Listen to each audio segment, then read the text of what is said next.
Okay, guys. Stop me if you've heard this one before. One Canadian, one Russian, and one British and one Native American march into a hospital with a dying U.S. government official. So the punchline is that the hospital is ran by the Chinese. Oh my god. Was that actually even possible in the 1920s? Probably not. Probably not. That's what I would say. Waiting for death. No, the punchline is that it's not actually a hospital. It's a Chinese laundromat, but it's not actually a Chinese laundromat. It's Japanese laundromat, but everyone calls it a Chinese laundromat because they can't tell the difference. Because they are Americans. So It's it's business as usual. With E100. Got it. So let us do a very brief recap of the previous episode. There was weird weather going around in New York. My parrot died. You guys have been sent to investigate. Your investigations have been coming back with good results. You talked to some people. I guess we did. I could possibly say. You talked to some people in the Commodore Lounge. They seem interesting. Hey, You I'm should talk upset. to them Nobody again. actually talked with money, come to think of it. I was gonna do that, you know. No, you the were only one chasing that no one skirts talked to. instead. Well, I had to make do. I think he's doing an okay job of it. Yes, Call of Cthulhu. Skirt chasing. Yeah, pretty much. Anyway, so and then your NPC companion, Michael. Michael Michael! Doppler. Michael Michael! Doppler. Michael! Yeah, Michael Doppler. Michael! What Cuckoo for Cocoa Puffs, and you had to put him down. You used this term last time as well, I can't believe it. Yeah, he lost his marbles, so we had to. You basically can't put him say down with a cuckoo for You had Cocoa to put Pops him in the down by- 1920s. You had to put him down via parrot. missile. He didn't have all his moomins in his valley. It's too early for the Moomins. Okay, so you are currently attempting to get him to a medical facility, but he does not make it there. Oh, I mean, Aw. that's a shame. I mean, I knew we weren't gonna make it because Ross said so, but Because Ross said so. Pretty much. I think that's the DM. yeah. I mean, it's not like But still, our characters had to try something. I know. So Don't forget about the most important detail. The parrot received a burial at sea. yes. And by that I mean I chucked it into the ocean, and that's the end of it. that was easily the most important thing. Okay. Cthulhu is going to eat the corpse. So And Cthulhu grow comes even out of the more parrot, power. actually. So do Imagine you that. recall the clue? So let me just refresh your memory. Do you recall the clue that you were given? Yes, the piece of I have it paper. written down. The truth about the cloud. 7 p.m. The cat's meow. Yes. All right.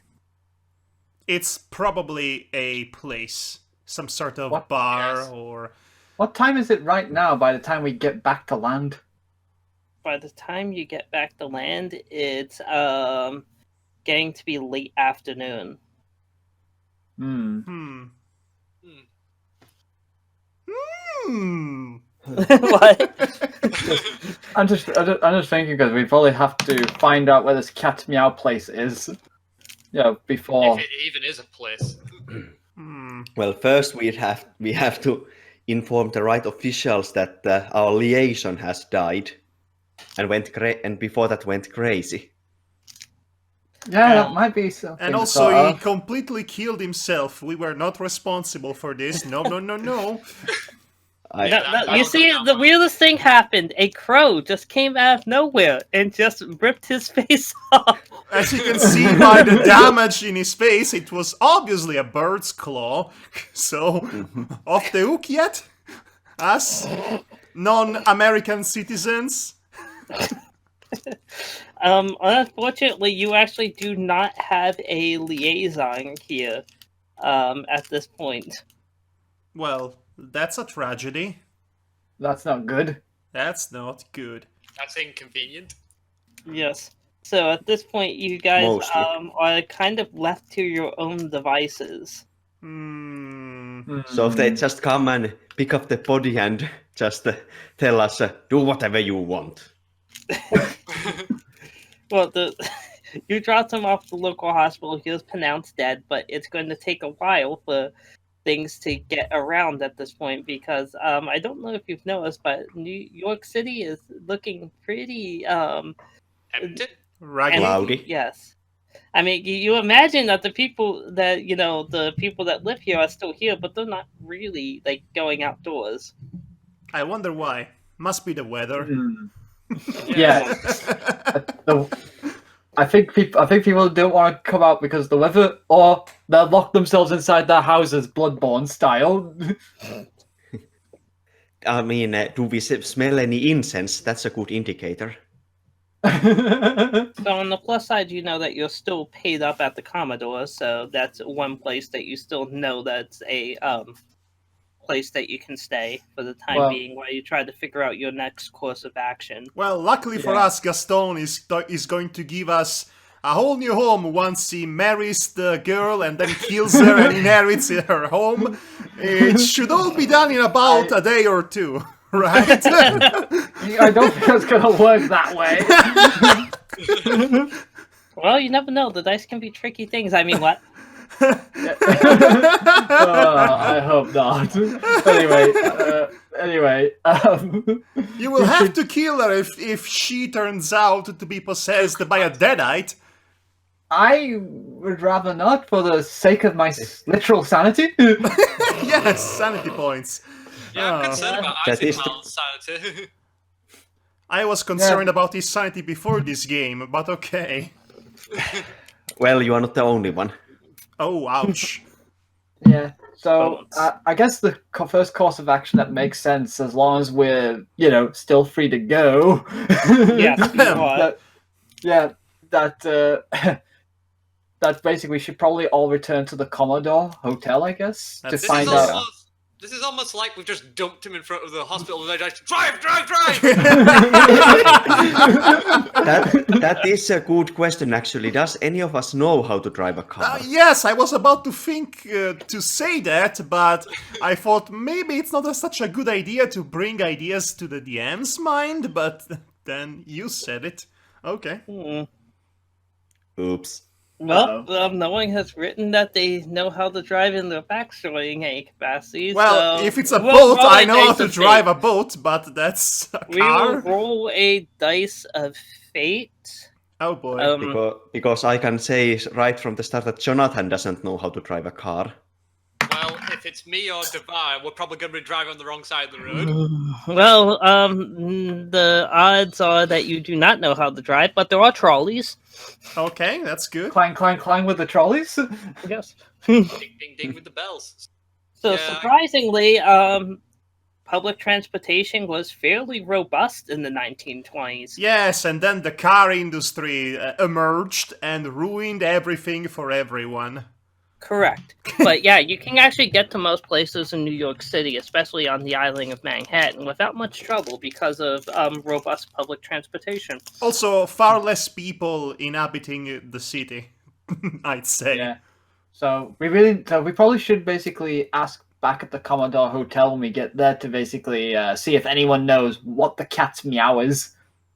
Okay, I'll tell you so- what the cat's meow is. My performance on this piano. Okay, so you arrive back at the Commodore. You guys are... Well, you at least can pretend that you're okay. You've seen some traumatic things today.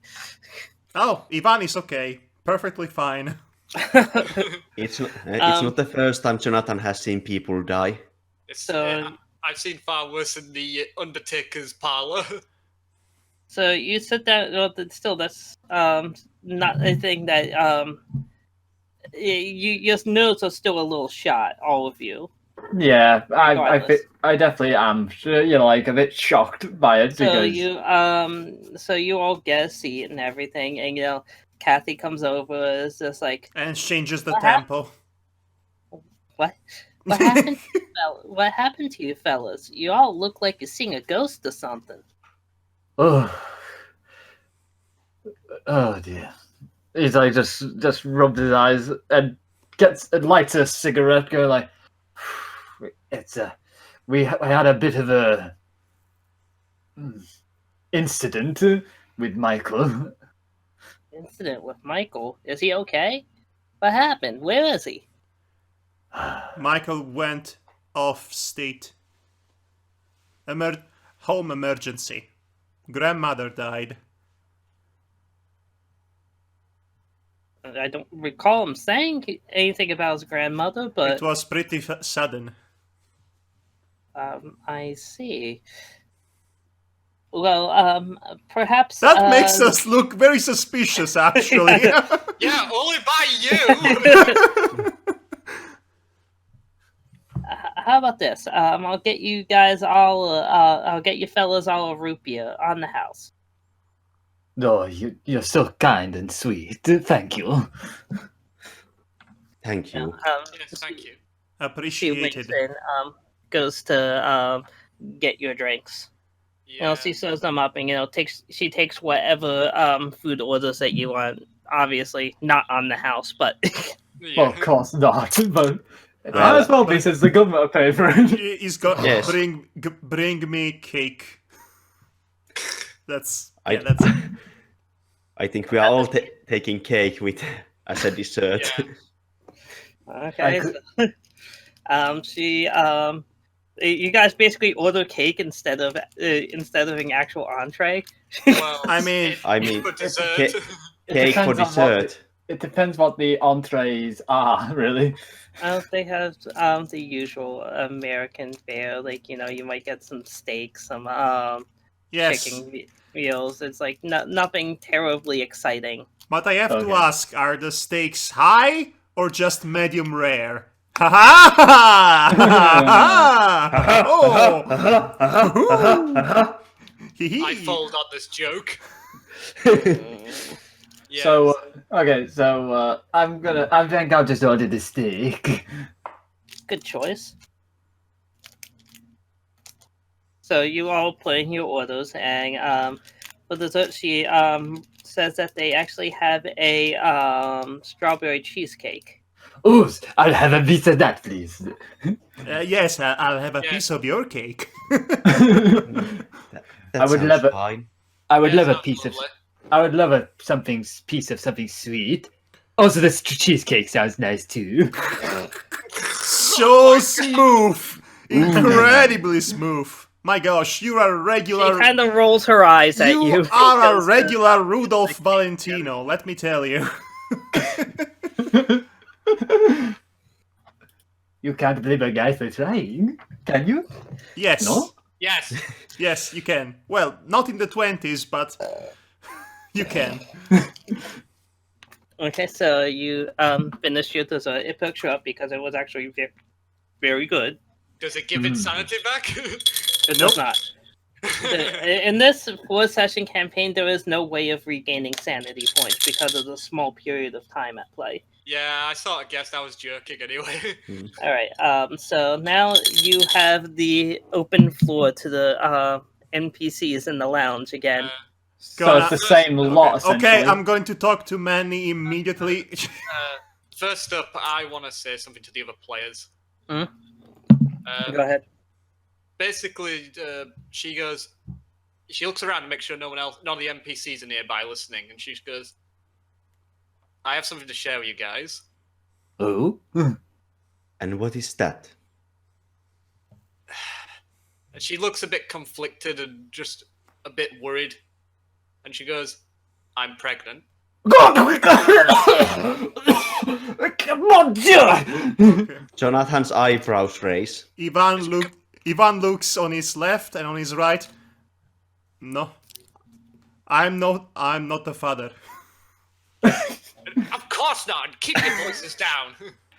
You mean you have a croissant in the oven? Yes! You have a croissant in the oven? Really?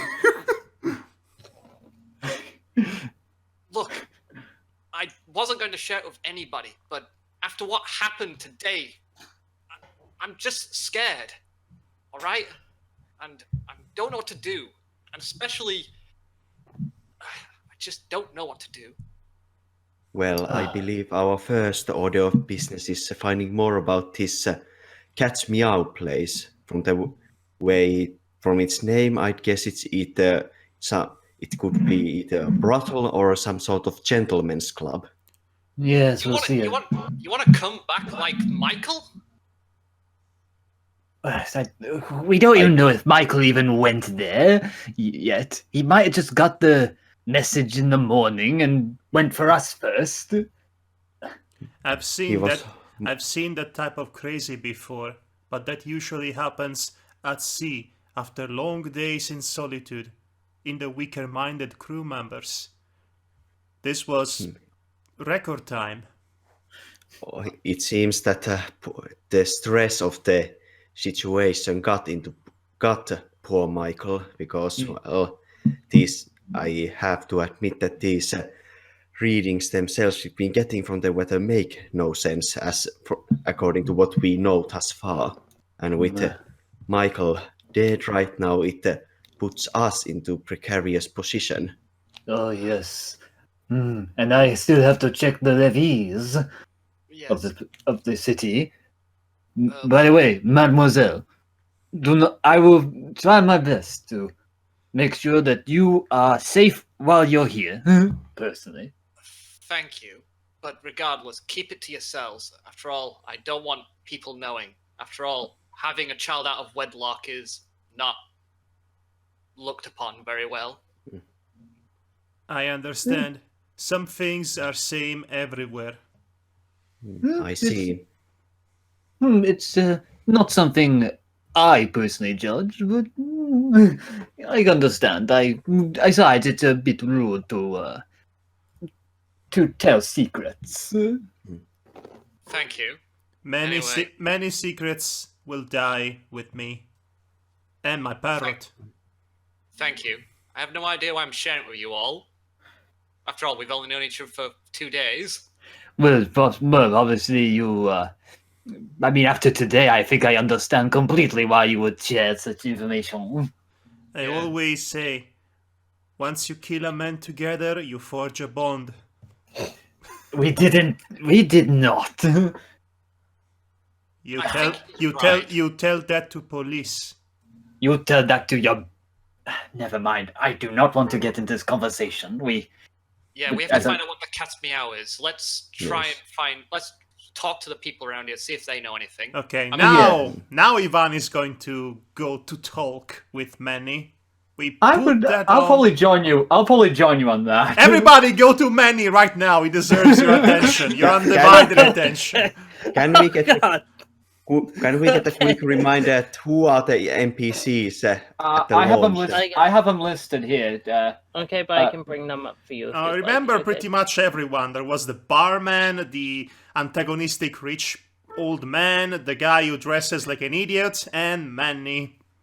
Yeah, we have Kathy The Holmes, piano who's the man. We have Kathy Holmes, the waitress. William Brown, who's the wealthy businessman that complains about everything. Manny Jackson, the talented black pianist and singer.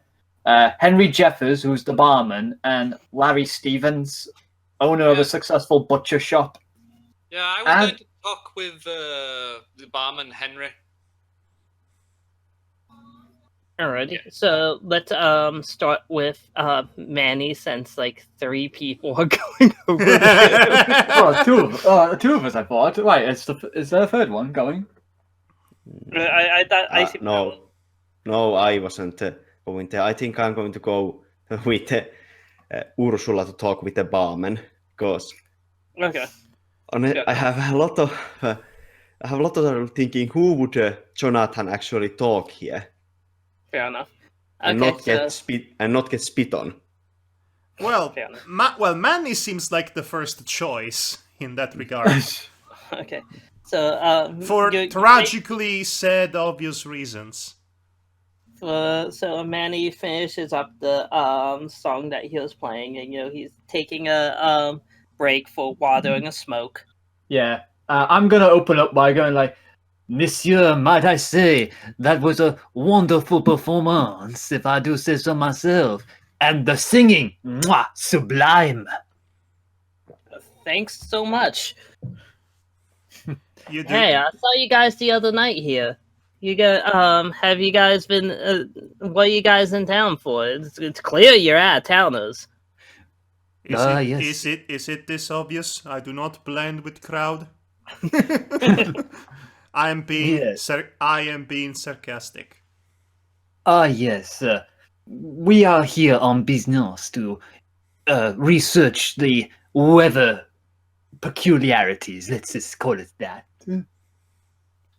Yeah, that cloud, that weather. It's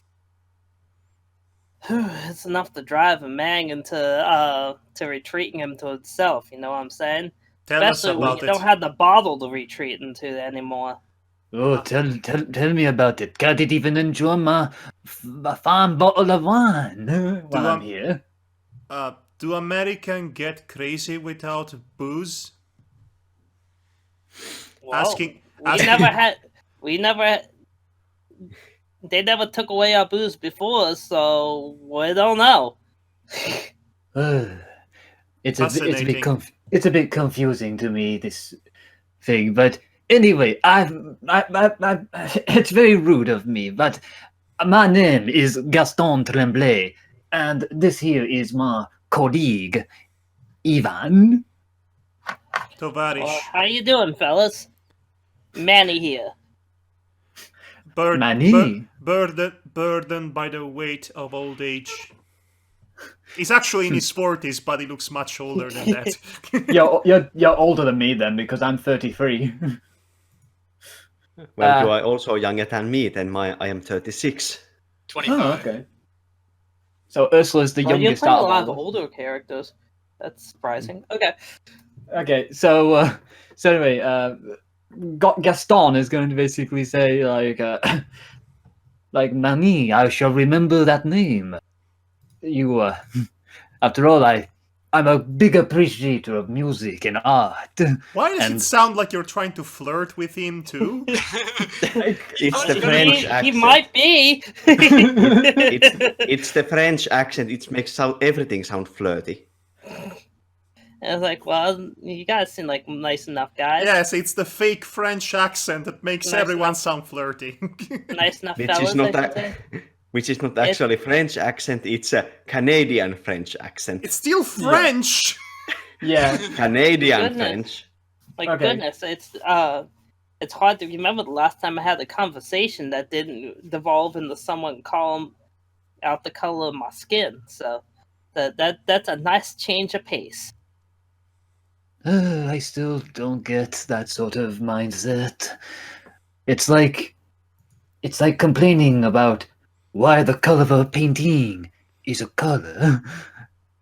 Is a certain color. Doesn't make sense to me. Your analogy doesn't make sense to me, but I feel you. I feel you, I should say. Sorry, you could say that the arts rub off on me. I have a big love for paintings and stage plays and the like. That's cool and everything. Ivan is going to cut to the chase, or as they say in the 1920s. How do they say in the 1920s? I have no idea. Well, I'm going to cut to the chase. I'm looking it up. Let me see. He's gonna I grab actually that rooster by the neck. Well, he's going to get to the point. Yeah. Ivan is going to Get ask. to the point. That's fair enough. Okay. Ivan is going to ask. Is there place known as Cat's Meow? Cat's meow. It is important that we know that for reasons. I don't really frequent a lot of places. Like I spend my nights here performing for the guests. so I'm probably not the best guy to ask on this. I don't know. There seem to be a couple of other guys at the bar that seem to be hanging out more often. Maybe try to talk to him about it. I asked this to you because you looked like the most sociable. Oh, I'm probably the nicest guy here, but That's that doesn't the word I meant. that doesn't necessarily mean I know everything, though. No, I do not expect you to know everything. We just was curious. Like, I wish I could help you, but sadly, I don't know. Your music helps reinvigorate spirit.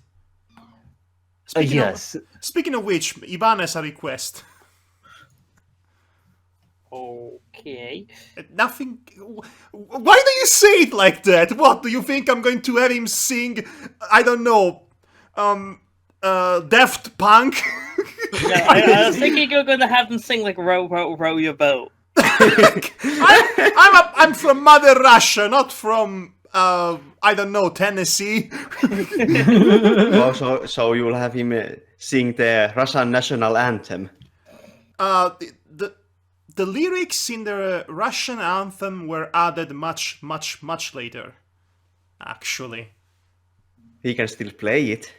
no, I'm going to. Do you know any of the classics?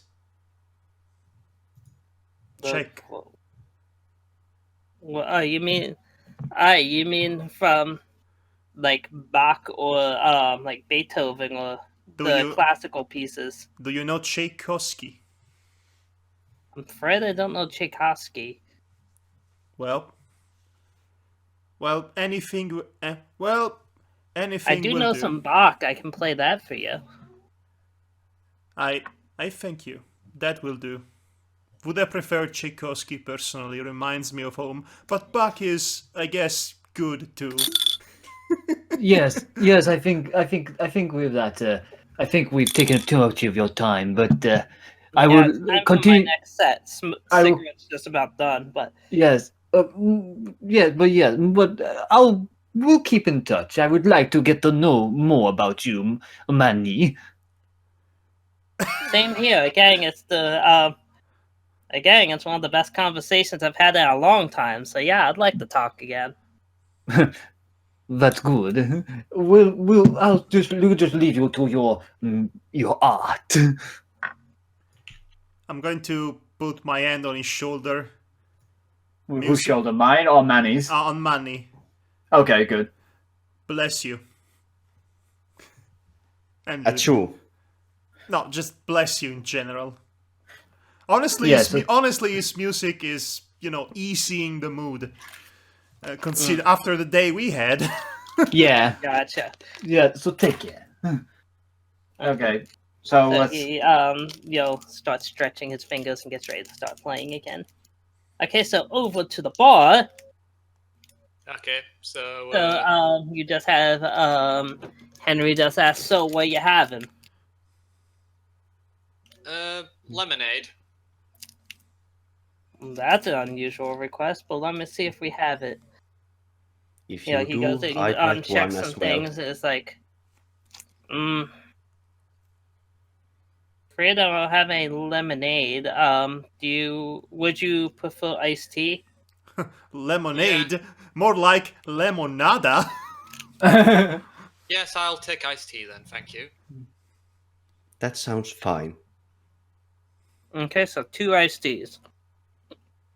I'll whip some together for you. How long have you lived in New York?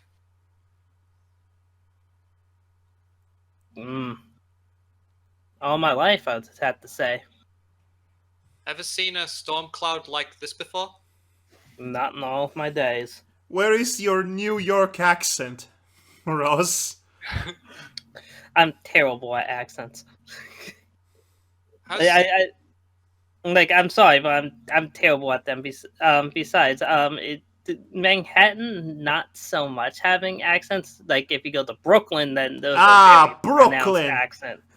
Good old Brooklyn. Good old Brooklyn. Yeah. Hey, Brooklyn Rage! yeah, what's up, Brooklyn Doc? Rage! Hey, look, it's a Boyd. Oh man. Anyway. Did you just say a bird or a boy? Anyway. You're so- making a lot of noises there, Ross. Just chowing down on gummies while I'm waiting.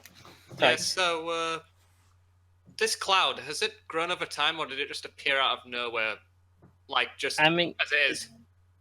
it's gotten darker with time. It's difficult to tell, at least for me, if it's growing because it took up the entire sky of the city from the beginning.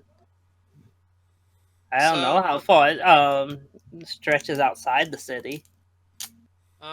Anything out of the ordinary happened lately since this cloud appeared? Like people acting weird, out of character, losing their marbles without warning? I wouldn't say anyone's acting like not like themselves, but I will say people are scared.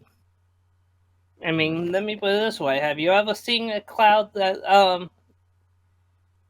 has lasted for 3 months? Yes. No. Wait, I'm not there. No, I'm afraid I haven't. Have you, John? Can't say that I'd have a singular cloud last that long. Usually wind at least changes the weather pattern somewhat, even if the cloud cover stays for long times. It's weird, and everybody knows it. So that's what's making everyone so uneasy. And people with money decided that they're either going to stay indoors or they're going to take a little vacation. And I can't necessarily blame them. Oh no. You probably hear a lot, given your occupation. Not as much as I used to. Let's face it. Since the good stuff got outlawed, the people aren't quite as Talkative. as they used to be. I see. So you wouldn't happen to know what a cat's meow is, would you then? Afraid I don't, but I'm sure if like, he just points you to Larry. Like Larry would probably be your guy for that. He I tends thought to he tends to find himself around some of the shadier folk around town, so he might know where a place like that might be. Okay. Was Larry the businessman or the butcher? He Butcher, is the I believe. butcher man. The butcher that's trying to Climb the social ladder, essentially. Yes. I think I might talk to him. So Ursula just says, thank you, Henry. You've been helpful. And thanks for the iced tea. Anytime. Yes, thank you for your time. And he goes back to washing glasses. Does he spit in them? No. What do you think this is? Monkey Island 2? Yes, exactly. We are few centuries ahead of it. There has been some development. We should probably tell the others about Larry. Okay, so you guys all Yes. reconvene at the table real quick, I guess. Yeah. Share what little we've learned. So The what first do you thing think? I'll say the first thing. Go there. Manny is a lovely gent, he is. Yeah, but anything about the cat's meow? Oh no. We establish he does not know Tchaikovsky, but he does know Bach. Classics. Take that back. Delightful. I will not acknowledge that.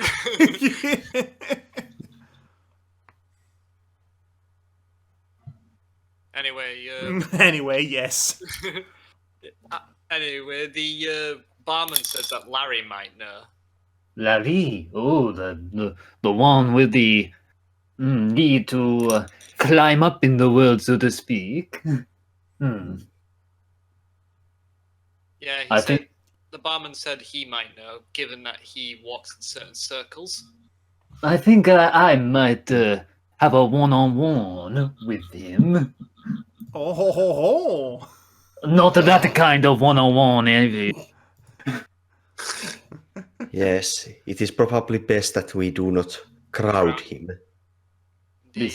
Besides, I might be able to talk the talk. Maybe. And walk the walk. So there was nothing else then, I take it. No, that was the most important piece of information we got from him. I see. Well, looks like I have a gentleman to meet with. Good luck. Thank you. And I'll get myself up to go over to Larry. Excuse me. It's all right. Sorry. Do you need a moment? I'm good. Okay, so you go over to him. Okay, I basically will happily introduce myself, go like, monsieur, I see you in here almost every day the last 2 days I've been here. Like, yes, you're one of those gentlemen that been hitting on all eight. How are you today?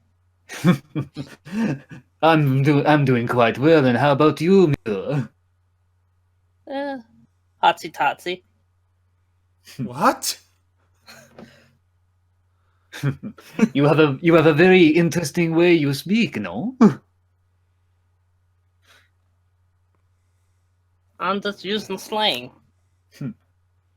Where I'm from, we only speak French in Canada. Well, the area I've come from, anyway. Well, you know, the real Canada. It's like, so what can I do for you? I just thought I'd come over and ask. Sorry, it's just.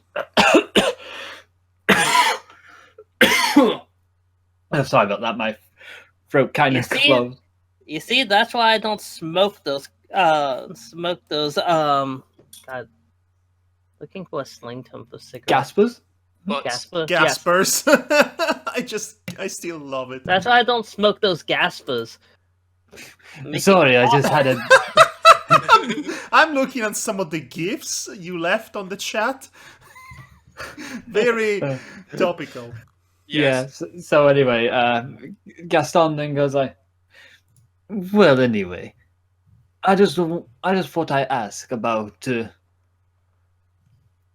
how long have you been in New York City?" Well, I've been working here all my life, but living here all my life, but it wasn't until after the war that I really Yes, started. I came out of the womb, I started working immediately. That's the economy for you.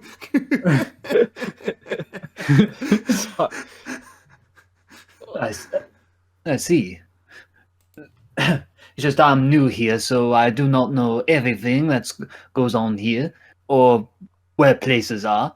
But friend of mine, Michael Doppler, he mentioned something about the cat's meow. Do you happen to know anything about that? Yeah, Michael, I've met the gent. Seems like a good enough guy. Cat's meow. Yeah, that's a speakeasy down in Hell's Kitchen. Hell's Kitchen, you say? Wait, we are in the Marvel universe? No, there was a Hell's Hell's Kitchen is actually a Kitchen. real place in New York. There was a Hell's surprisingly. Kitchen before Daredevil. Yes. You did not know that, did you? I did, but I wanted to make the joke because people know it more from the Marvel comics than in the I know. Listen, I get it. geographical location.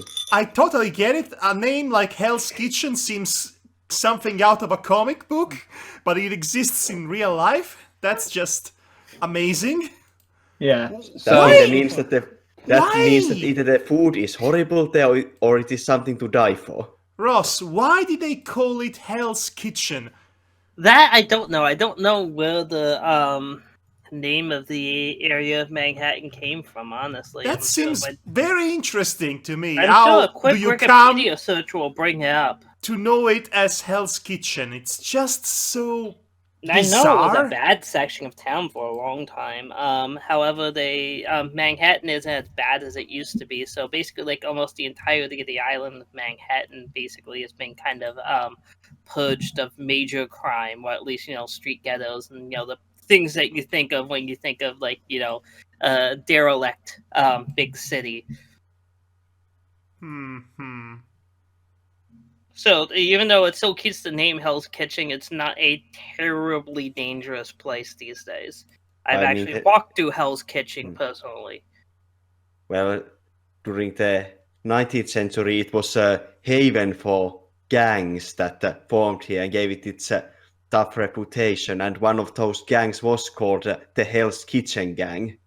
Hey, Ah, did you know that Hell's Kitchen is where Sylvester Stallone was born? Huh. Huh. Interesting. again, we go back to our educational section. And Ma- well, the the first maggior- people. Gli eventi principali... I'm sorry, I'm reading the Italian Wikipedia. It's the first one that popped out. So apparently some of the major events from Deus Ex happen in Hell's Kitchen. I didn't Yes, know they do. that. Yeah. Barry Levinson's Sleepers from 1996 is set in this district. Okay, good to know. Anyway, Anyway, yeah. Let's get back to this. Who was the one that talked last? Was no, it Liam? you're still there with Yeah, I know. I'm just meant to. Right. He said that was a speakeasy in Hell's Kitchen. Yeah. Okay. Okay. So What Gaston. is a speak easy? I do Yeah. not recognize that slang. I've been there a few times, so I can give you the address if you want. He just says in a hushed tone. One of the Oh, few yes, places that you're going to be able to get a drink these days.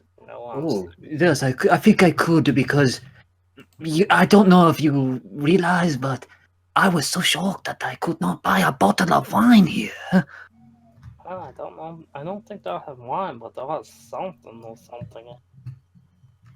Well, I guess I could check it out to see if I could. He again, something. yeah, he basically kind of does a hand signal to try to have you keep it down even further. Yeah, I know. I am kind of whispering, so as best I can. So.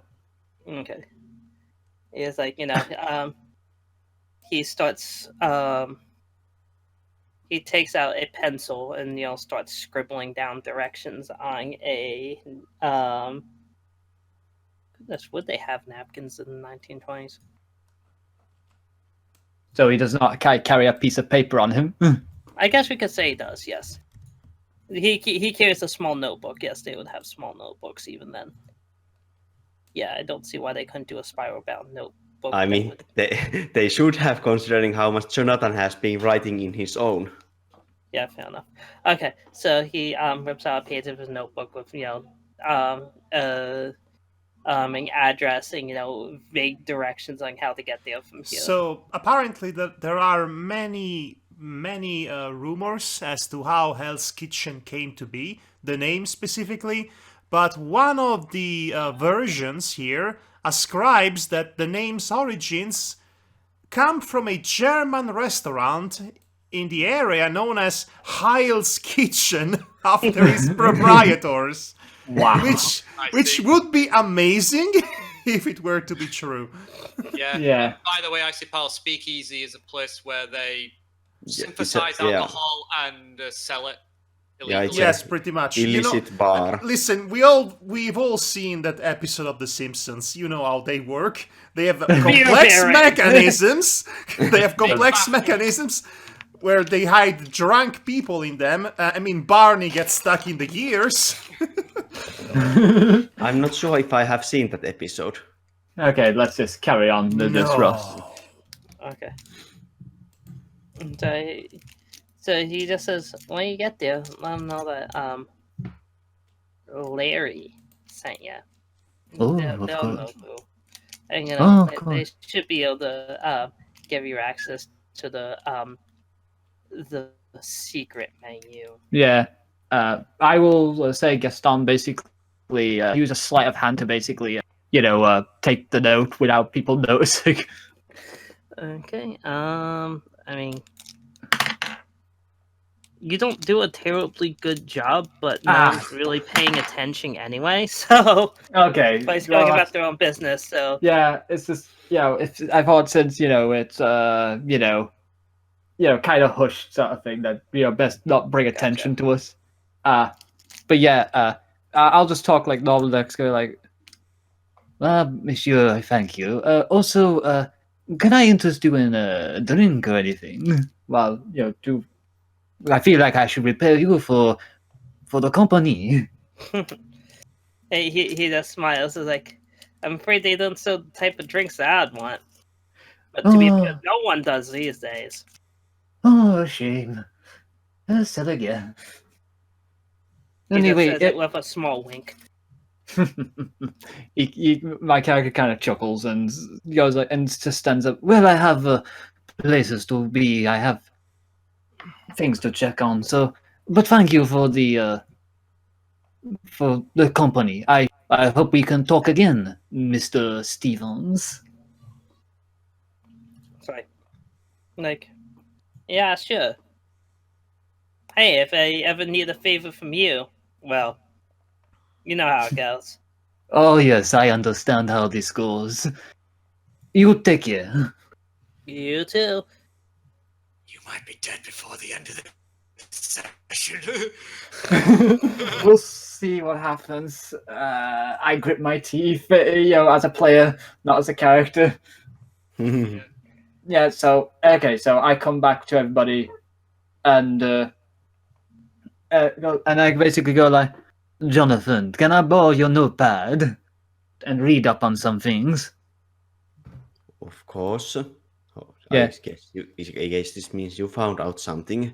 Yes. She says as he offers his notebook. Yes, he takes the notepad and puts the piece of paper on top of it, and then just slides it across. This is where the cat's meow is, apparently. Here's kitchen. The place where we were warned not to go because of disappearances. Well, that seems mighty suspicious. Extremely. What I have heard of I the was place saying that out of says- character. What I have heard of the place is that it is a hive of gang activity and unlawfulness. And people going missing from what was said. Lots of chaotic evil as well. Did you find out what this cat's meow actually is? He basically motions for everybody to come closer.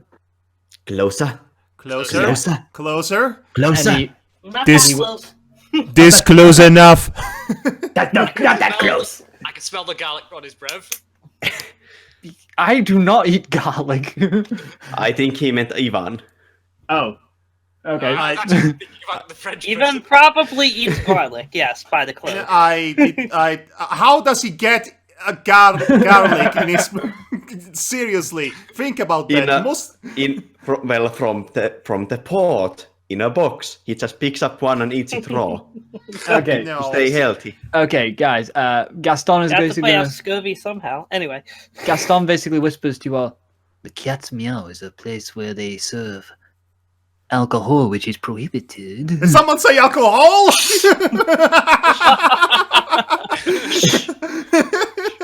I know you didn't mean that in the game. Yes, I would use this voice if I had to yell about the liquor. no, this is Madhog excited about the prospect of alcohol. Oh my. Yeah. So, Yes. in other words, Rubbing alcohol specifically. so it's. Oh my. However, I was told that I should probably mention Larry's name when we get there. Yes, places like these usually require connections. Walt Disney sent me. If you are new, you drop out who let you know of the place. Oh, and I was meant to check the levees today, but it seems like.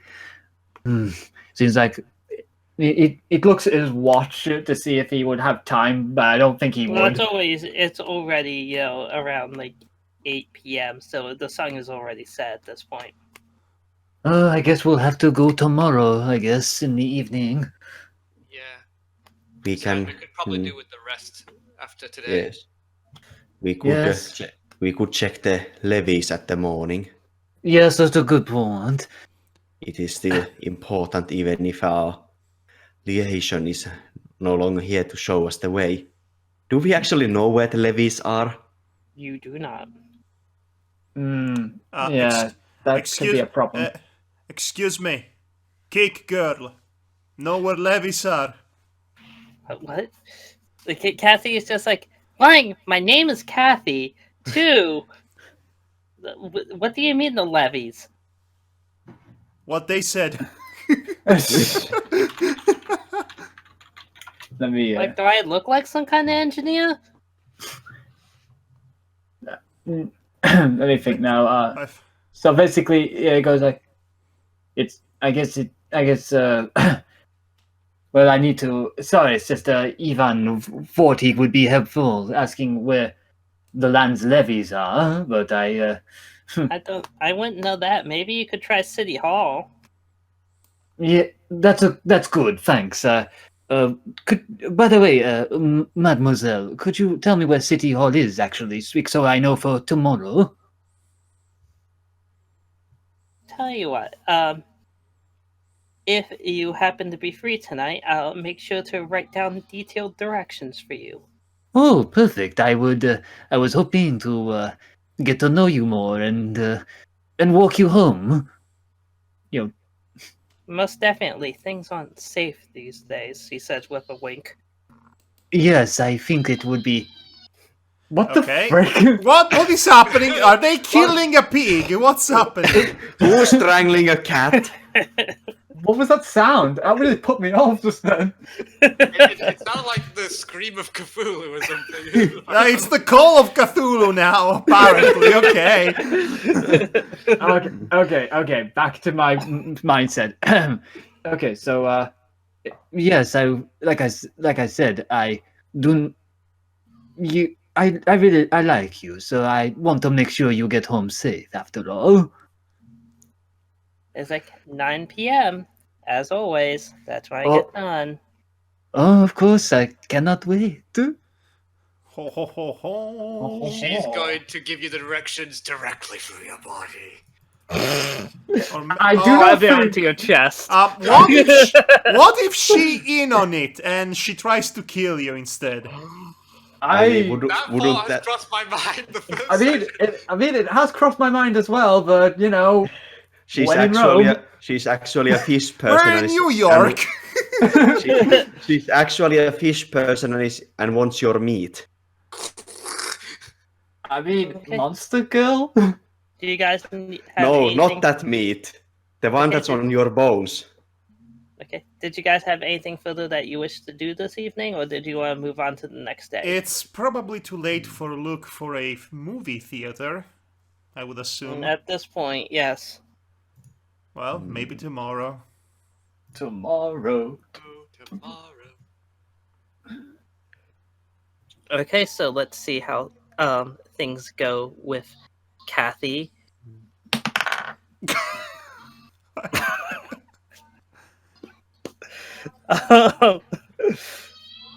What is happening in the background?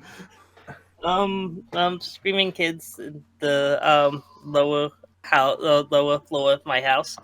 Oh, They are Aye. sacrificing a goat to the god Imhotep. Things go quite swimmingly with Kathy, if you know what I mean. If you know what I'm saying. Maybe I even think at involving this some point- swimmers. swimmers. Yes. Oh my!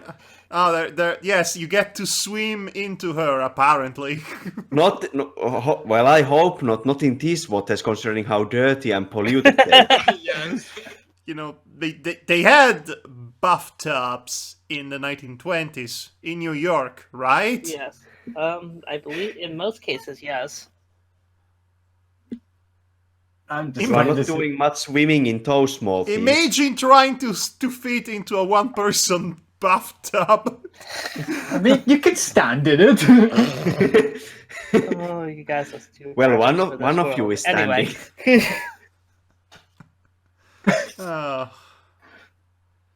Okay. oh man. So, well, I'm glad the evening went well. Extremely. Yes, well, I guess congratulations, achievement unlocked or something. I don't know how does that help us, but it sure was something. Always You get did the. get detailed directions to the city hall. It's scratched into your back. No. Yeah, can you imagine that situation? You know, he goes like, "Oh yes, I should probably go to City Hall. Jonathan, could you take off my shirt and read the directions off my back?" I like to think of the logistics by which those ended up on your back. Oh yes, mon ami. Oh yes, and she scratches your back, accidentally producing directions on the flesh as she's moaning in pleasure. Oh my. Well, you know, I'm not trying to make a comedy campaign here. sorry. It's almost like you've forgotten your player base. Ross, I'm sorry, Ross, but when it comes to D&D games, you have to, understand that sometimes the players out of game will basically make Yes, jokes. I know. Yes, I the understand. players are inherently silly. They are silly creatures. Yeah. Yes, they are silly, Okay. stupid creatures. I mean, what? Alright, Yeah, anyway. Okay, Okay. so you arrived back to the rest of the group with some pep in your step this morning. Whew. I had a lovely time with Mon Cherie. Oh, Wow. Ursula just stares at you with daggers and just goes, "Ha." Well, Please that- do not look at me that way, Ursula. It is not as bad as you make it out to be. oh, this needs to be seen. That pictures your step. Okay. Well, this is something that I need in my day. Yeah. So anyway, I need to go to City Hall to check out where the levies are and then examine them. Yeah, I need to do my job after all, and then we can go to the Cat's Meow in the evening. Yes, establishments like that tend to be more open during the late hours of the day. Yes, indeed. Ivan will want to take a stroll around the city. You're looking for a movie theater, you find one. Relatively close by. He was trying to learn the geometry and the geography of the place in case he needs to Watch a movie suddenly. make a fast one in case somebody's chasing him. You know, it's best. Yeah. It's best to know the layout of your terrain before an attack, which he thinks might happen at this rate.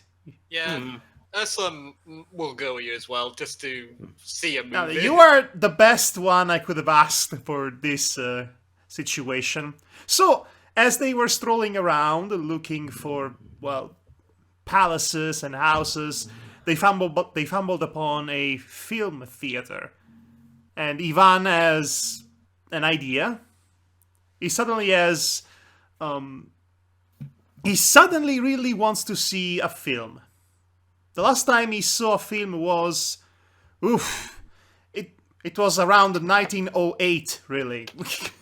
he might have seen A Journey to the Moon by Georges Méliès by accident, but not many films before that. And then he spent 20 years in exile, so he never watched the films, he never watched how the medium evolved, so this should be an interesting experience for him. Okay.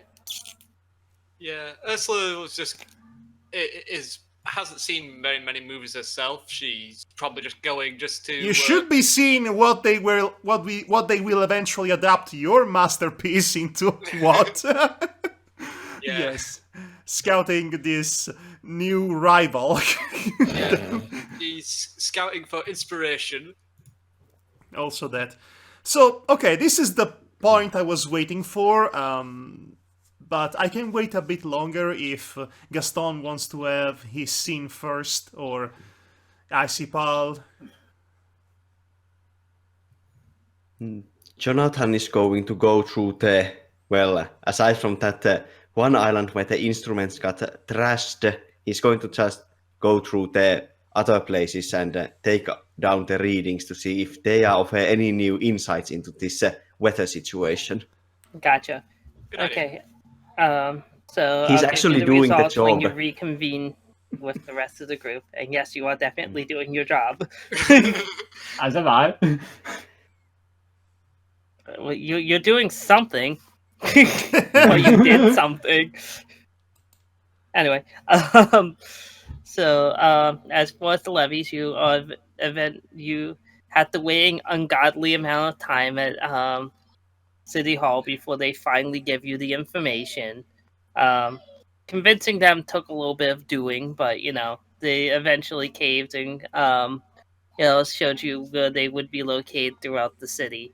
It's not something that at this point that you would be able to walk to within the course of a day, just because they're spread throughout the different islands of the city. So it's going to be quite a Ongoing task to project. go check all of them. Correct. So basically I have to start working on this tomorrow. In the woods. Correct. Right. Okay, that seems fair. I was gonna see You if can maybe check like maybe one or two of them that happen to be fairly close by, but that's about it. Yeah, I Question. know. I actually did wonder if I could check at least one or before. Question. Is there a guy there every single day who says, "Good luck getting in. I've been waiting all day." No. Every single time. The same person. This place hasn't gone that crazy yet. Okay, so if I have time, I'll check at least one of them. Okay, you're able to check one. So basically, you're just knowing how it's built. It looks like it was built, maybe 50 to 70 years ago. So I mean, it's on the older side of things. You think it'd be fine for most rank and file weather events, but if this cloud should remain for additional months and rain every day, then that's going to easily overwhelm it. But there has been no rain since the cloud appeared, right? It's been a fine mist.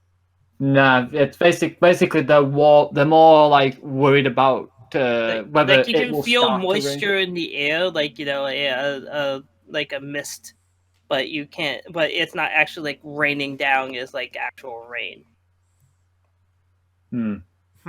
Might need something more stable, more modern. Yes, as stable as my sex life. Right, Well, Gaston? As stable as your sex life, so basically it ends up being non-existent.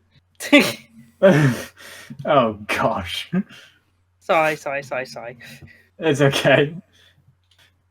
So let's see. So I guess I'll have to recommend something, I guess, to these people on this one particular levy. Well, basically, they want you to again survey the city as a whole. You think they were probably built around the same time, so yeah. it So would make sense that they would build them fairly around the same period of time that they were expanding the sea in the first place to all of the islands. yeah. So yeah, we under the circumstances, I don't think we can build something stronger. We'll have to think of something like an emergency. It would be a major process if they're all along this types to basically expand them to provide more protection. It's not impossible. It would just be expensive and time consuming. Yeah. Especially if they were to be expended with, like, the traditional building materials and designs of the time. Yeah. Hence why I was wondering hence why I was thinking if there might be something to just strengthen it, so to speak, like a second defense, so to speak.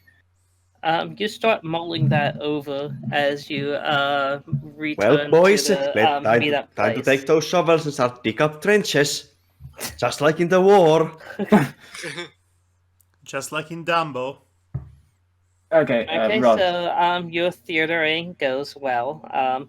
Yes, there was a Felix the Cat short, and yes, you see a delightful Marx Brothers romp. No. What do you No. mean? No. No, I want to choose. Oh wow. Because Sure, I've been studying.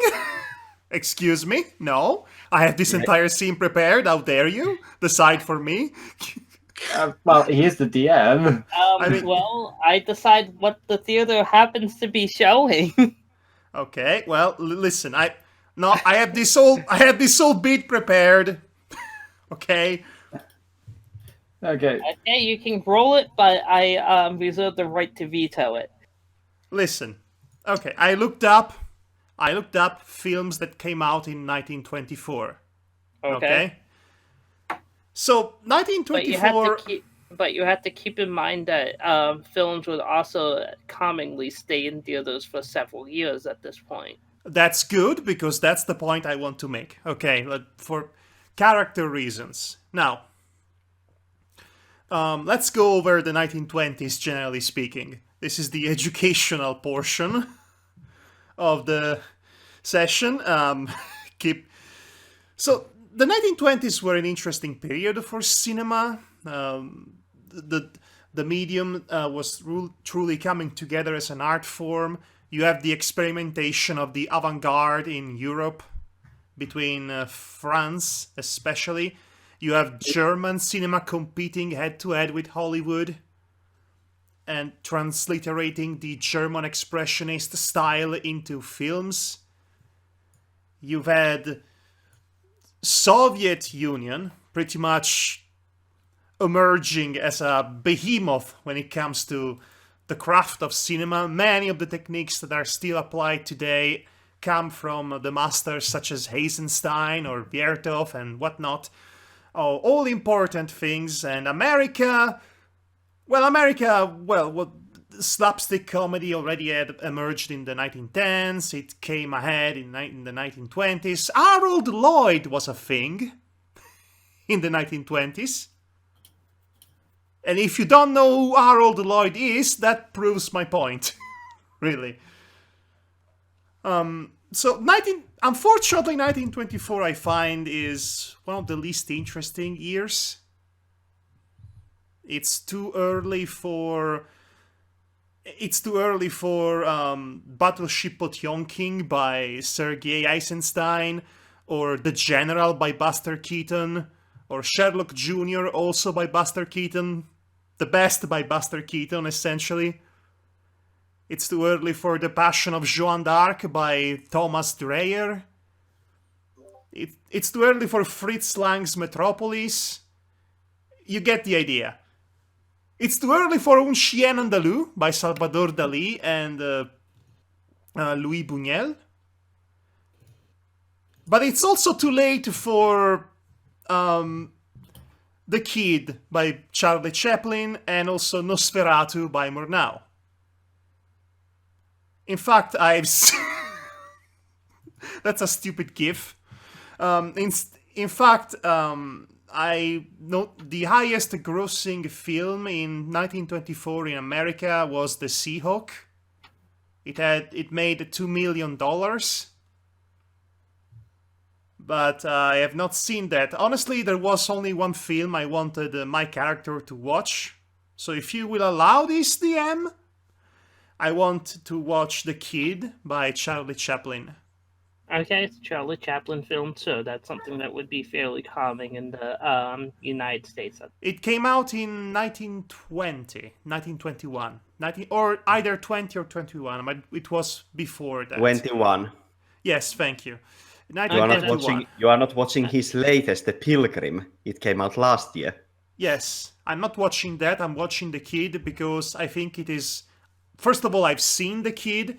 It's one of his best and most renowned, most acclaimed films, and I think it's important to for the character that I'm playing because he's going to relate with the story.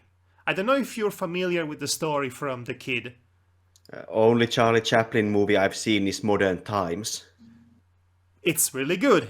Also, it's very telling that he can get away by making a silent film in 1935. Yeah, right. That was definitely out. 1936, actually. 1935. Okay.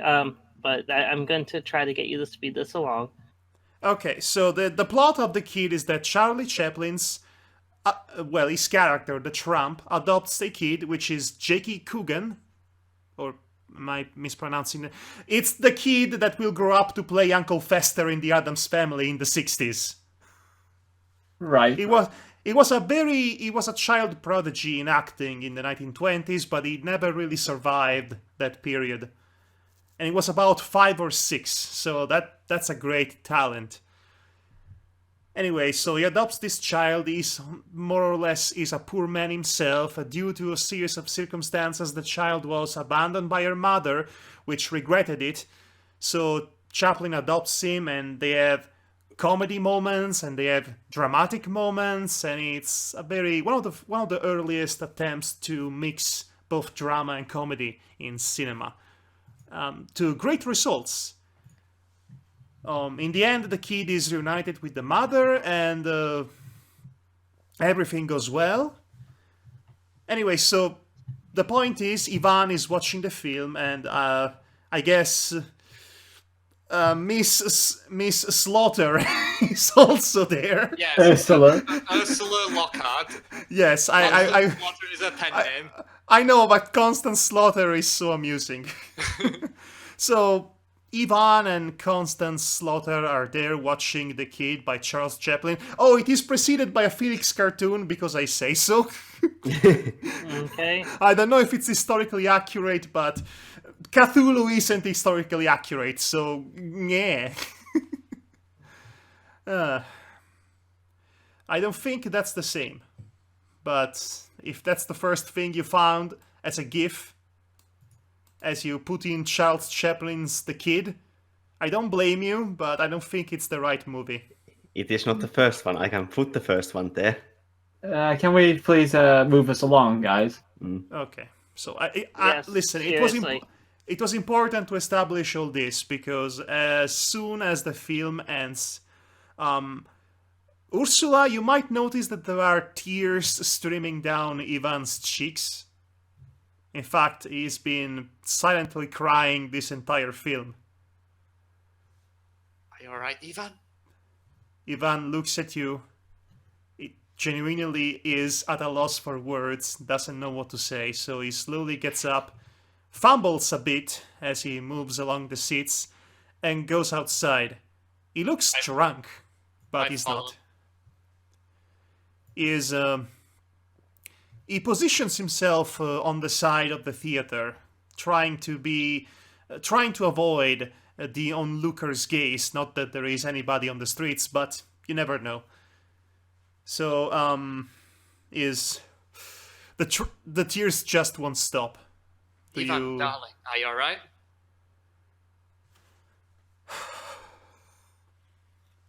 I'm going to remove the glasses here. I don't want to get them wet. He looks at his hands. They are trembling, and the tears just keeps coming down. They keep coming down, I should say. What's wrong?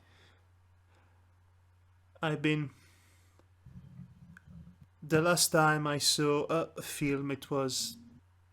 I can't even remember. I think somebody from my family was there. It's been so long. I've been out in the sea for as long as I can remember. I don't even know how much time has passed. I did not even know it was year 1924 until somebody told me that. It was written in letter. I was shocked. So this... The time has gone away. What have I been doing? World moved without me. Family moved. Family moved without me. I stayed back. I stayed alone. Nobody to return to. Nobody to talk to. Aside from Parrot. I can't. She puts a hand on his shoulder and goes like, "Come on, why don't we go back to the hotel? Get back to the others." I miss family. I miss family. I miss country. I miss town. I miss my life. I miss I wish never coming back. It's never back. It's never returning. Come on, Ivan, let's go. Who is this? Who is this old man? That's not me. That's not me. You just have to find yourself again.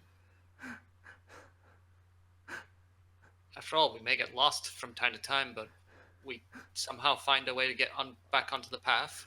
I can never see them again. Never again. I can never be reunited with Mother.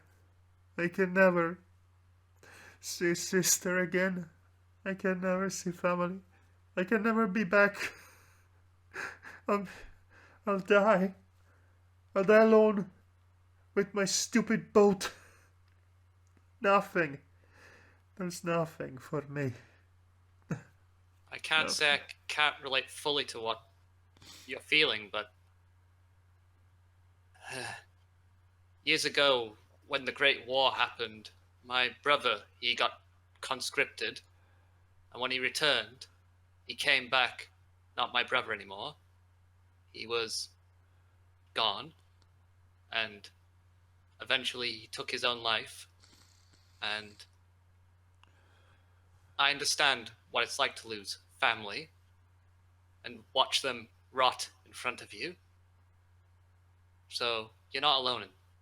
Just know that there's always a way back. Can't you listen what I'm saying? I can never go back. I killed a man. Oops. Yelling too loud. I can never see them again because if I go back, I will die. And they have moved on from me because I had to go away. I'm just trying to help. I'm sorry if I've angered you.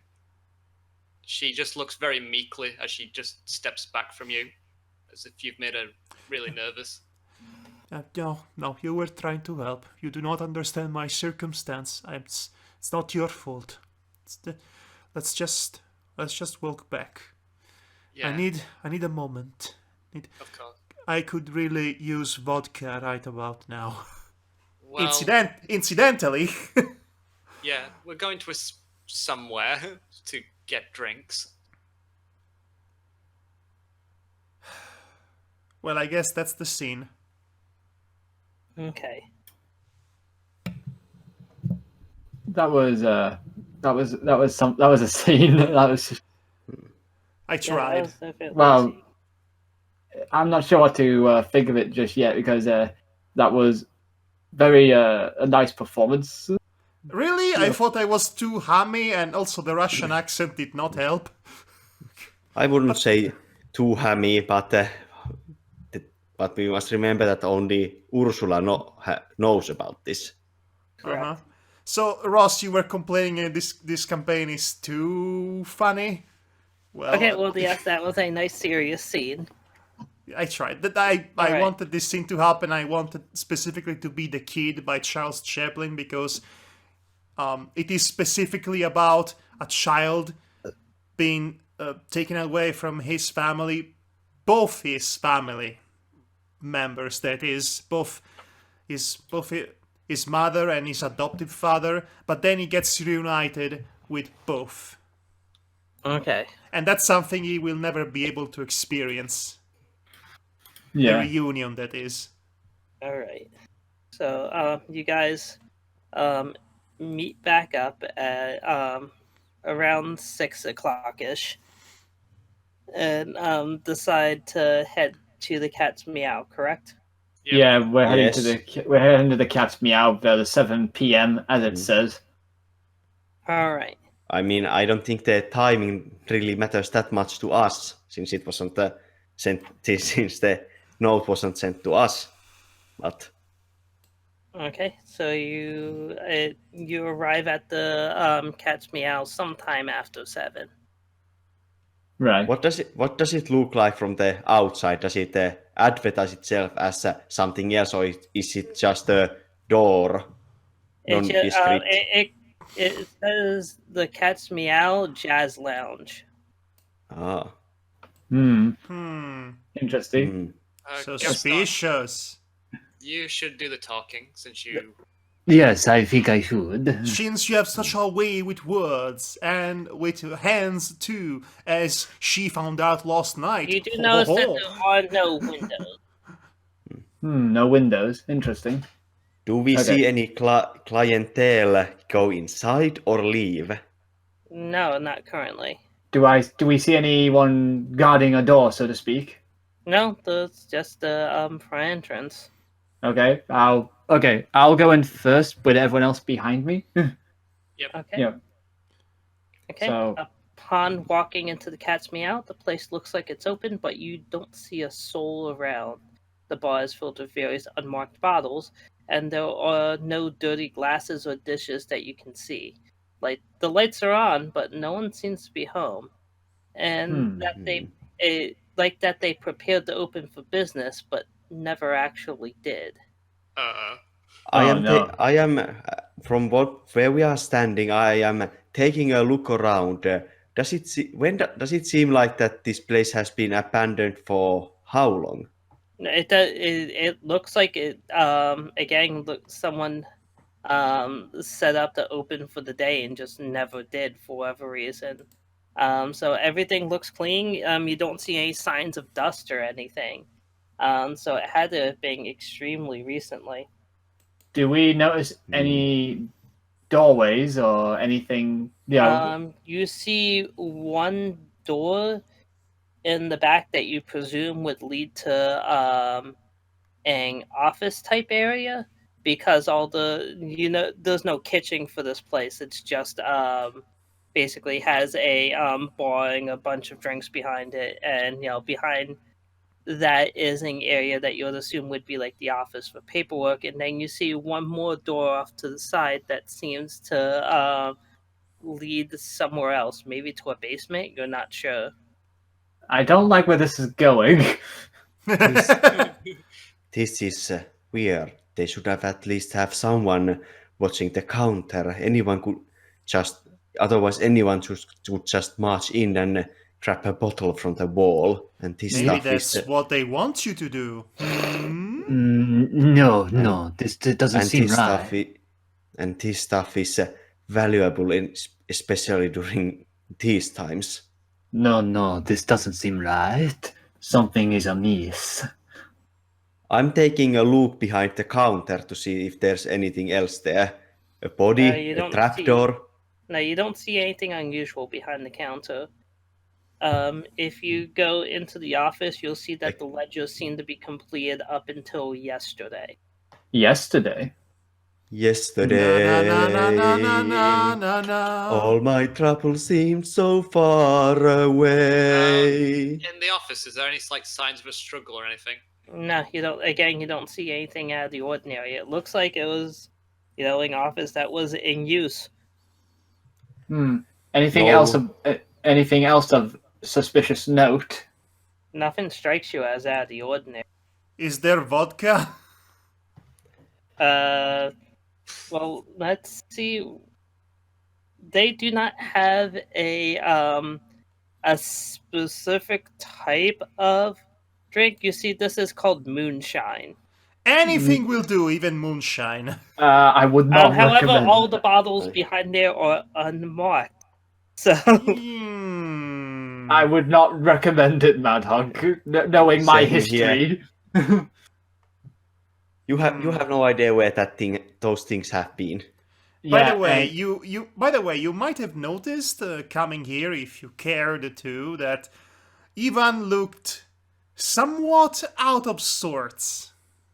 I didn't know. I think I would have noticed that, but we were so intent on the task at hand. So, Same. but yes, I'm sorry. I'm trying to get the session wrapped up within the next hour if possible. So that's why I'm kind of So we see nothing in the office, but there was another door. a Yes. basement.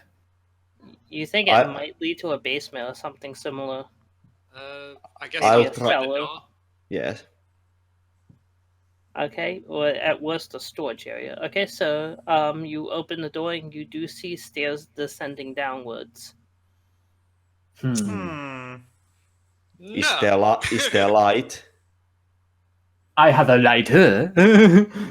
No, there doesn't seem to be. I wouldn't. light You know- I wouldn't. there. You know what I'm going to do? Oh no! The opportunity has presented itself. I'm going to get a couple of those bottles with the mysterious liquid inside. Oh no.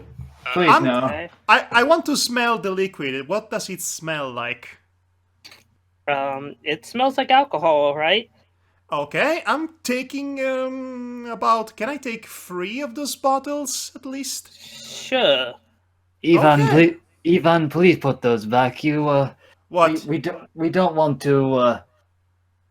It's just that we haven't paid for those, and we haven't found the proprietor. So I'm going to put some money on the counter and get those bottles. They are contingency. Okay. You're I Is gonna. there a light switch for the stairs? Not for the stairs, no. I cannot deny that this situation seems questionable. Yeah. Because the only thing I have on, I imagine since I would be smoking a lot, that I would have a lighter or something on me. So, That makes sense. Yes. if Actually, anyone you would, have matches. oh, matches. Hmm. Butane All right. lighters were not like commonplace at the time. All right. Yeah. Okay. Is there any kind of a lantern Or anywhere? or candle. You do not see any in the place. The place does have electrical lighting, so you imagine that it maybe the destination downstairs has lighting to it, and that's why there's not one installed in the hallway. Hmm. Is there Okay. enough Because there's no light? windows or anything down there that you can see, so that'd be the only way that they'd feasibly be able to get light. All Is- right. If we leave the door open, is there enough light coming out of the pub area for us to get bottom of the stairs? Yes. Okay. So, All right, then. okay. Who's the most hardy in the insanity thing to go first? Good question. I think me, but I have less, but I am more resilient. I mean, I am resilient, but I take double damage when I take it. Then you're not resilient. I That's am not what I meant. I am. I roll with advantage against the sanity loss. Well, Ursula's is looking very pensive about going down. Oh yes, the pregnant woman. Great idea, by the way. Just send her first. She will be our tank. I'm No. saying pensive as if she doesn't want to go down there. I know. I was being facetious. yeah. So it had to be either me or Madhog, I guess. Okay. Rock, paper, scissors to the side. Oh, I God. I'm not now, but I'll play rock paper scissors on this. Oh, fine. I guess I'll go then. Since Alright, I mean, I have 3, so okay. I will Okay. follow. I will follow him close behind. okay. I'll be the guess that means I'm the third one. Okay, and that would be Ursula last. Okay. Don't leave me here. Okay. So upon descending the stairs to the basement, the first thing you notice is a foul odor that gets stronger the deeper you go. Oh god, there's a dead body down here. At the Does bottom- it smell like a dead body? I Yeah, would know. I would know too because of Undertaker Parlor. Well, it smells. Sulfur. Is it sulfur? You can't quite put your finger on it yet. Okay. At the bottom sits a single wooden door, completely unassuming, with thousands like it throughout the city. Upon inspection, there is no sign of a lock. Do you enter? Do we enter or do we just go home and forget about all this? Do you? You know what? The city can fix itself. Do you Okay, smell let's that? go. Okay, let's get. Do Let's. Do you smell that? Yes, I do. It's horrid. I'm not sure what it is though. It's Same. It is. I don't It is like smell. It is smell of death. I feel it in bones. Well, we should at least check. My parents owned an Undertaker's Parlor, and it doesn't smell anything like that so far. But I to will be take- fair, you also had chemicals to process the bodies too, so that Yes. also messes with the scent a bit too. Yeah. So okay. So I'm going to take out a napkin and put it on the door. Good idea. We were Just never to- here. Okay, so do you enter? Yeah, but I guess we'll have to enter. Okay. Hmm. Bracing yourself for what might lay beyond, you slowly open the door. It's immediately clear what the source of the stench is, for the room is filled with grisly death. No Oh, less than no. 20 bodies litter the floor, each with an expression frozen in shock, horror, and pain. Each one missing their entrails, pilfered as if they were a valuable gem by some macabre thief. The pool of blood spreads to all quarters of this moderately sized room. The ghastly sight, along with the unbearable stench, makes each of you lose the contents of your stomach. This nightmarish sight tugs at your sanity. The only Yeah. other thing that grabs your attention is a simple wooden pedestal with a book on top. Is it the Necronomicon Ex Mortis? Well, first, Also, we have to do some sanity fun. of course, insanity fun with the whole family. Because this is a lot of death. Yep, so much death. Alright, so Rem- let's see. Reminds me of war. The Great Reminds- War. Reminds me of the morgue. Reminds me of Ocean. Well, the During- Moy didn't have the entrails missing, and this, Reminds me of Ocean after ships sink and sharks come by. the sharks would at least have wasted less. This, Yeah, I would I agree mean, with that. This looks like this looks pretty much like a scene from the battlefields from the Great War to Jonathan. Yes. We all have our wars in our mind. No, that was a literal war. Also a literal war, but the metaphor also applies. Okay, that's not great. So we get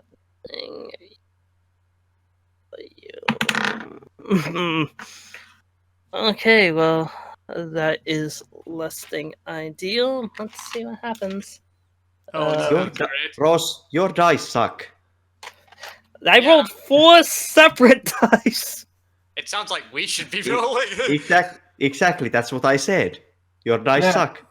Yeah, that doesn't really feel Honestly, like... it's more interesting like this and more unpredictable. I know, but since Icy Pop takes double damage, that means I'm worried that he'll be out of the game too early. Well, that's a spicy one.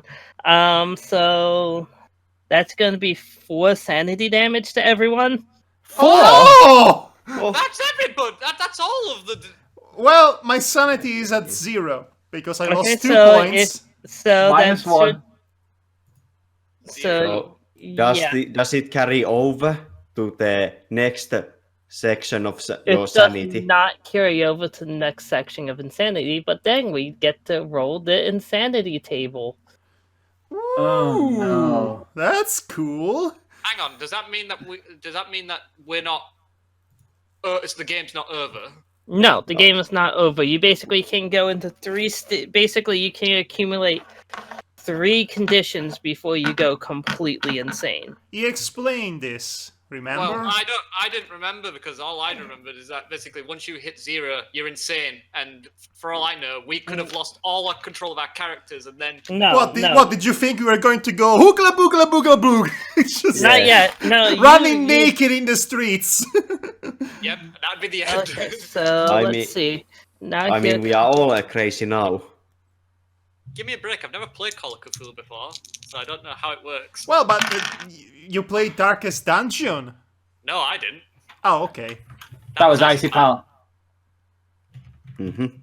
Okay, so first up, so Devar. Okay, what's my okay, I need to write this down. What would this be called again? This is affliction. Affliction, okay. I need to write what my affliction is going to be. I hope you get the worries. Oh no, Okay, I get major Are you ready? ones. What is it? The afflicted believes to being a dream and is constantly trying to wake up. However, they are too afraid to try to commit suicide in order to wake up. So, does this have a specific name, this affliction? Mm-mm. Okay, so believes they're in a dream and can't and are too afraid Is to commit constantly suicide. trying to wake up. You're too afraid to actually commit suicide to try to wake yourself up. Okay, so how would Oh, this? that's right. Never mind. I'm sorry. What? Devar has a special thing with his insanity. I apologize. Yeah, I do have a special thing. It's just that I thought this would be on top of that. No, this wouldn't be on top of that. So basically, so you actually gain a unique condition. I apologize. Disregard what I just said. Okay. So basically, now you have lost sight on your base identity. Yeah. What? What? Oh. Yeah. Oh my Yeah. god! You have a personality disorder! Ooh. Yes, I do. Awesome! It's a very specific one. So now you become Gaston. So now you can no longer remember which of the identities that you've assumed is actually the first or real one. They Yeah. all were Oh on my- equal footing. Holy shit, you are not an architect, you are a con artist. Nope. Well, one of his personalities has to be a con artist. I'm a very specific thing, but you're not right. Okay, so let's see. For Madhog, that's Uh-oh. a 9. That's a 98. This could be interesting. Ooh! What do I get? Come on!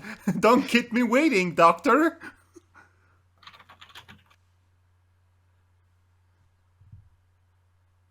Cough. Doctor, give me the news. I've got a bad case of Cthulhu.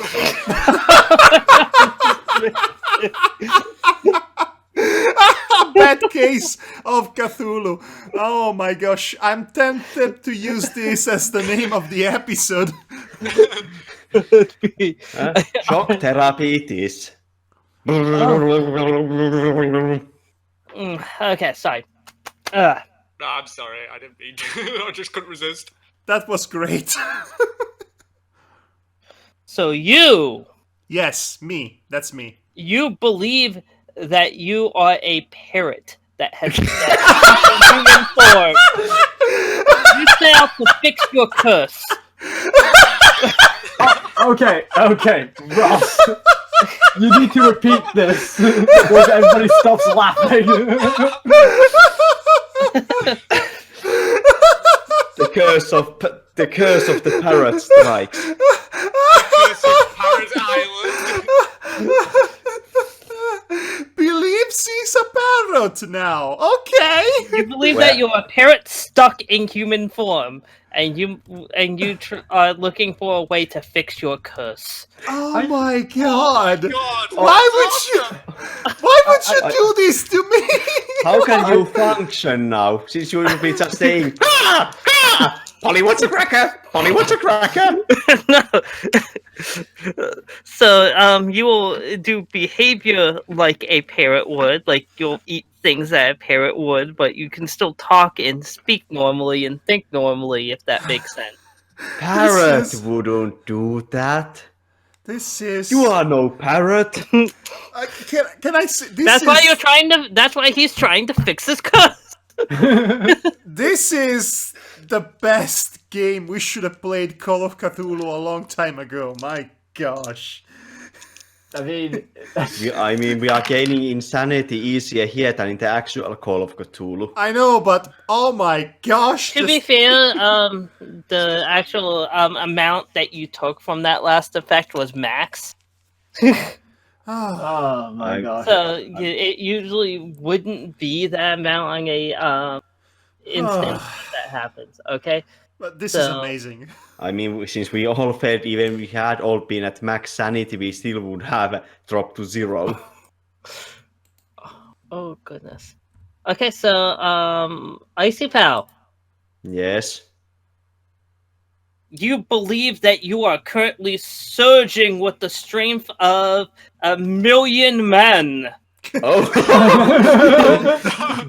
This will end well. You think no one could withstand your attacks? Oh And you could even no! break the world with your fist Oh no. if Oh. you truly wanted to. He Oh thinks my, he that's possessed my by hair. spirit there. Oh no, does my hair fall off? No. Oh wow. I get the One Punch Man reference, but still. Okay, and dear sweet Ursula. Yeah, I get major afflictions, by the way, every time this happens. You feel like there is a dangerous parasite inside you that's trying to eat you from the inside. Yeah, but I was about to. I was thinking that actually. It's the baby, the parasite. So, Hmm. Ross, what is it? Okay. This one's interesting. Oh my gosh, what is it? Okay, so the you no longer feel uneasy talking to people, even complete strangers, no matter the social situation. Alright. That's bull crap. That's I bull mean, bucky. this is funny because two of us got the got the horrible Disfiguring curses. I'm a parrot in the body of a man, and you got to be a social butterfly now. Okay. and I have the strength of 1,000,000 men. So like And two of us got boons and two And of I us have- got.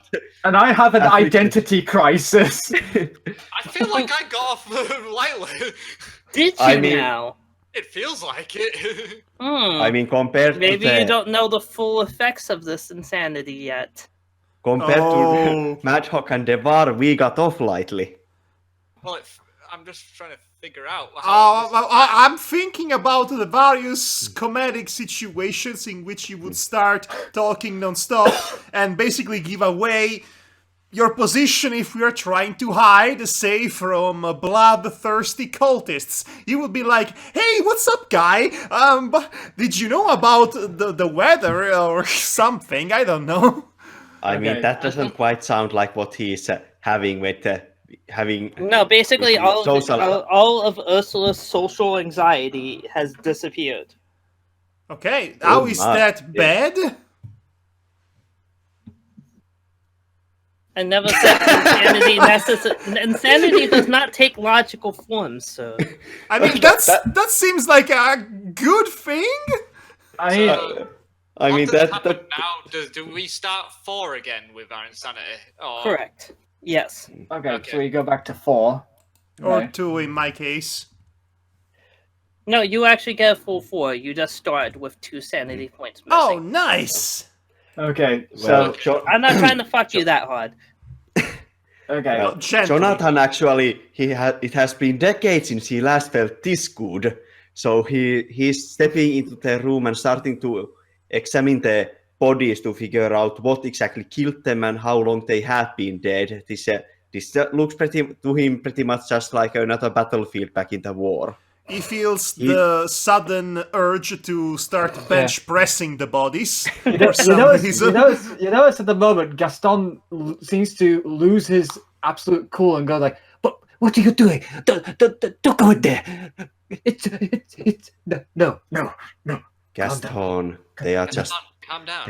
they are just dead bodies. I saw a lot of this during my time at the war. But my Ivan? God, this is all very messy. Look at it all.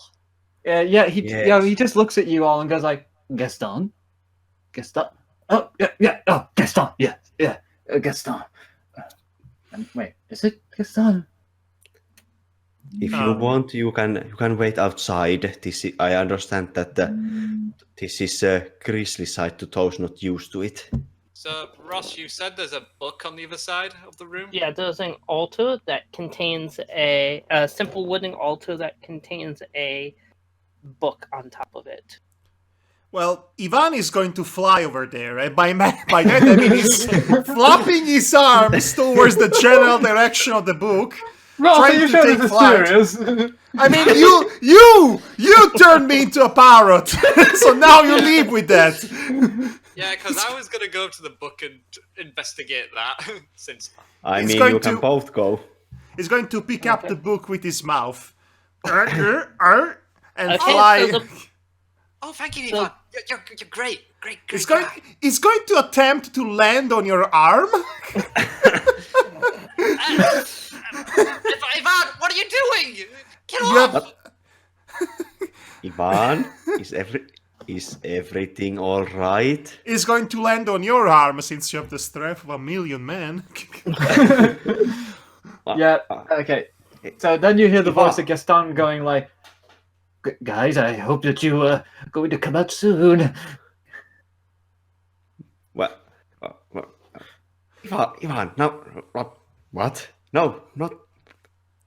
What is wrong with you? okay. Nothing, my good man. For the first time in years, I see clarity. I was never a man. I was a bird, trapped in this prison of flesh. I am free now to truly express my real self. If only I could get rid of this useless useless armor, but it protects me from harm. As you can see, I am invincible, the invincible parrot. And now, Okay. my friends, we shall seek the truth that we are here to seek. Okay. Jonathan So- gives a concerned look at Ursula, So, while indicating Ivan. Ursula Parrot. just smiling goes like, Ivan's just playing. I guess My name is not Ivan. It was never Ivan. My real name is Augusto de Laurentiis. okay. Get your own. I guess the loss of his bird shook him more than he let on. But Ivan, please, I need to finish this investigation. Okay. So the book is I- leather bound and seems to be quite old. The first page just has a single word. Yeet! Does anyone wish to read it? I am going to read it. I'm reading it. Okay. We can both read it. I'm there. Yes, you can. Okay. So, Oh, Let's no, all the- get together for the Scooby-Doo okay, shot. the word is in the chat. I'm not reading it because I'm not in the room. Okay. I am also not reading it because I am busy doing going through the bodies. Well, I am reading it. It says, Yeah, okay. it says that. Yeah, it says Mordigien. More Okay, detail. and you take an additional point of sanity damage, Madhog. Well, That's even through your resistance. even through my resistance? Yes. Okay, that's a strong word. Does I lose any You talent do. points?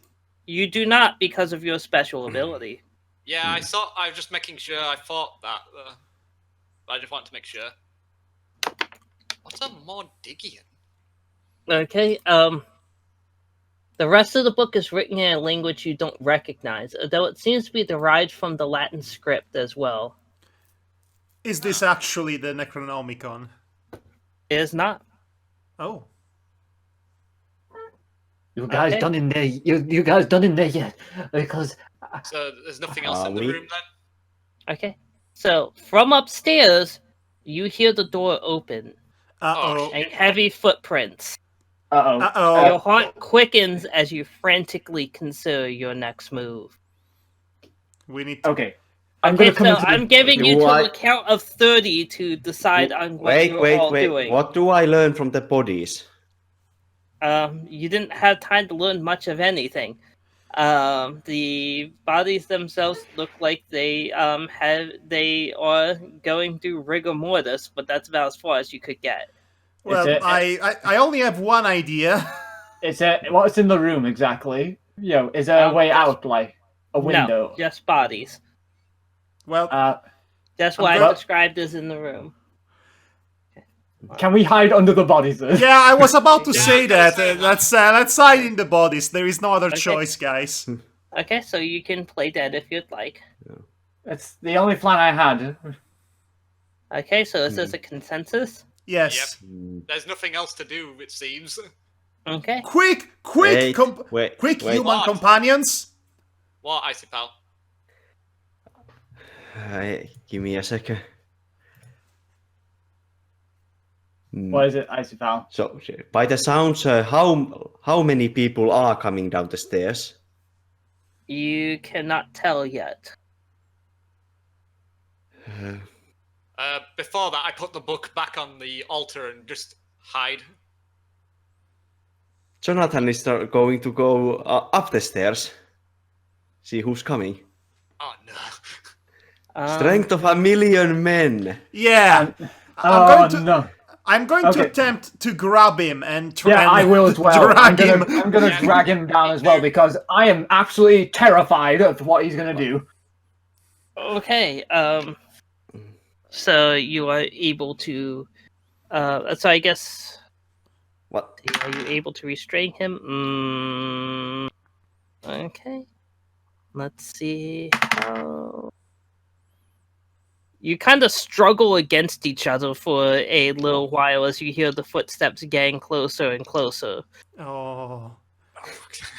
Okay, guys. Hide So behind Ursula the apparently is door. the only one playing dead right now. Okay. I'm gonna play dead once we get him down. Well, he's resisting I mean- you quite a bit, and you are unable to bring him down easily. I'm pretty sure we are still at the doorway.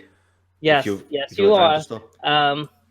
You are basically out of time. Yeah, laying down. Okay, I am going to quickly ask Gaston to pass me his napkin and his lighter.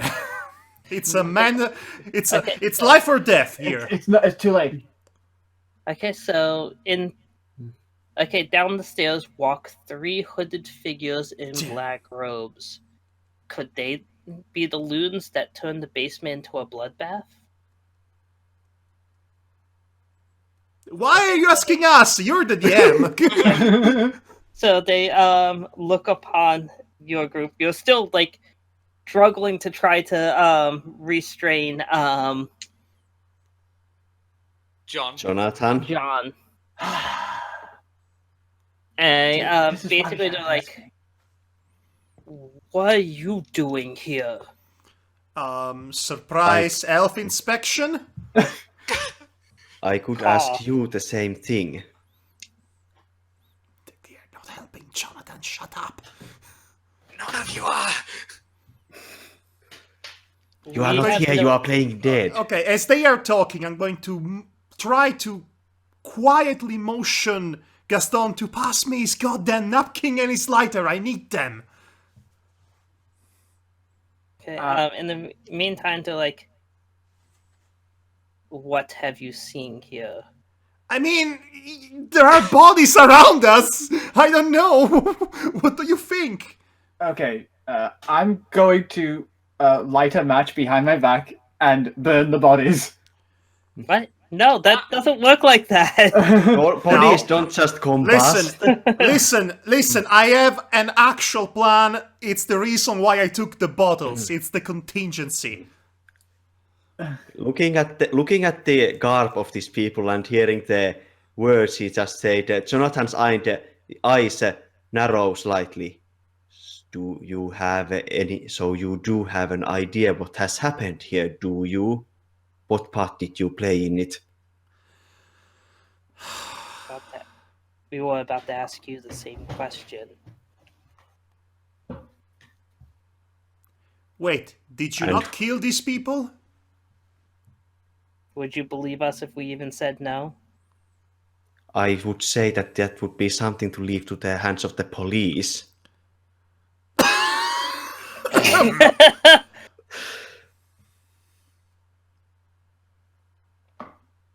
Like, we will give you one chance to leave this place and forget everything that you've seen. And I recommend you three step into the corner and wait I'm there trying while to I put call my the hand on his authorities. mouth. We Okay. will graciously Ivan? accept. Ivan, Yeah. not now. Yes. Let's get out of here. Yeah. Let's get out of here. We're going to try to drag him out of this room. We haven't seen anything. I'm basically, if I get a chance to leave, I'm definitely going to cover my face with something because my character is not quite, he's a But bit you afraid don't have right now. social anxiety anymore. I have a very. Well, now I have now you get up off the floor and your front is completely you're covered in blood from laying down in it. Oh my! Oh god damn! As soon as we get to the top of the stairs, because Jonathan does go with the rest of the group, he's going to slam the door shut and put a chair in front of it to jam it. Well, now we need to find a To the payphone. basement, you mean? Yes, I cannot Because- believe that worked. because there was only, as far as Jonathan saw, there was only one exit out of the room. Right. Okay. So We need to find the payphone and call the police now. no. I have blood on I have blood on me. I have blood on me. Ursula has blood, I think. Oh yeah, Ursula definitely has blood all over her. Oh my gosh. Oh my gosh. Why are you reacting like that, Devar? Is it really that bad? I mean, what are people gonna think if they see blood on me? Ah, okay. You were in character. Okay, I was worried because you slammed your hand on the table. So Yes, in character, she's the Ursula is freaking out. Well, That was I'm the one. That was Gaston. I'm the one I guess freaking not. out. So I need to do something about this. I can't go out like this. Well, then it's best to wait here. I will go look for a phone. Or does the bar actually have a phone? Okay, well Invisible? you start hearing banging on the door.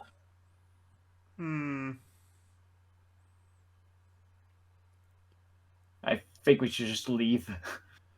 yes. But I need to. Wait, banging on which door? The door basement door. The door you locked with that. Yeah. Good. Is that something I can use to cover myself or Ursula? Like a tablecloth or something. You can find a tablecloth. It doesn't look great, but I mean it's better than going out soaked in blood. Yes. Come on, let's go. She's just trying to go outside as if it's no problem at all. No. There is no phone at the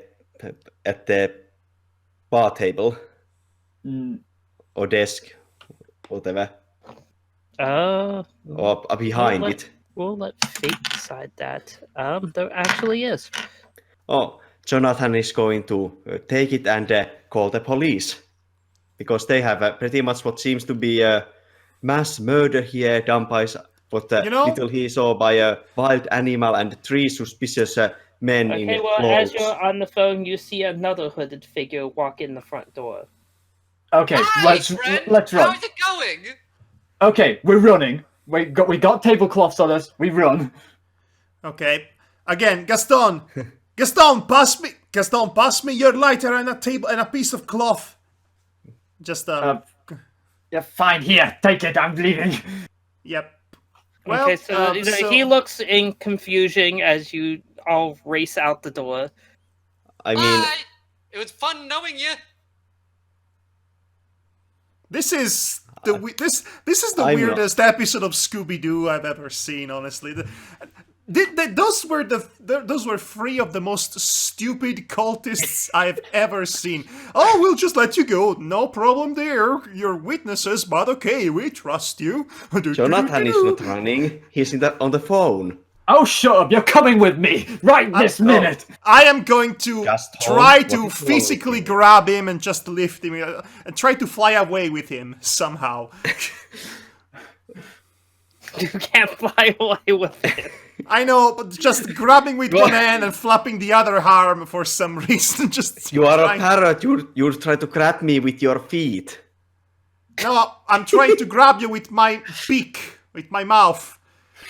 Preferably your head. Just, ow, a big bite. Okay, we leave.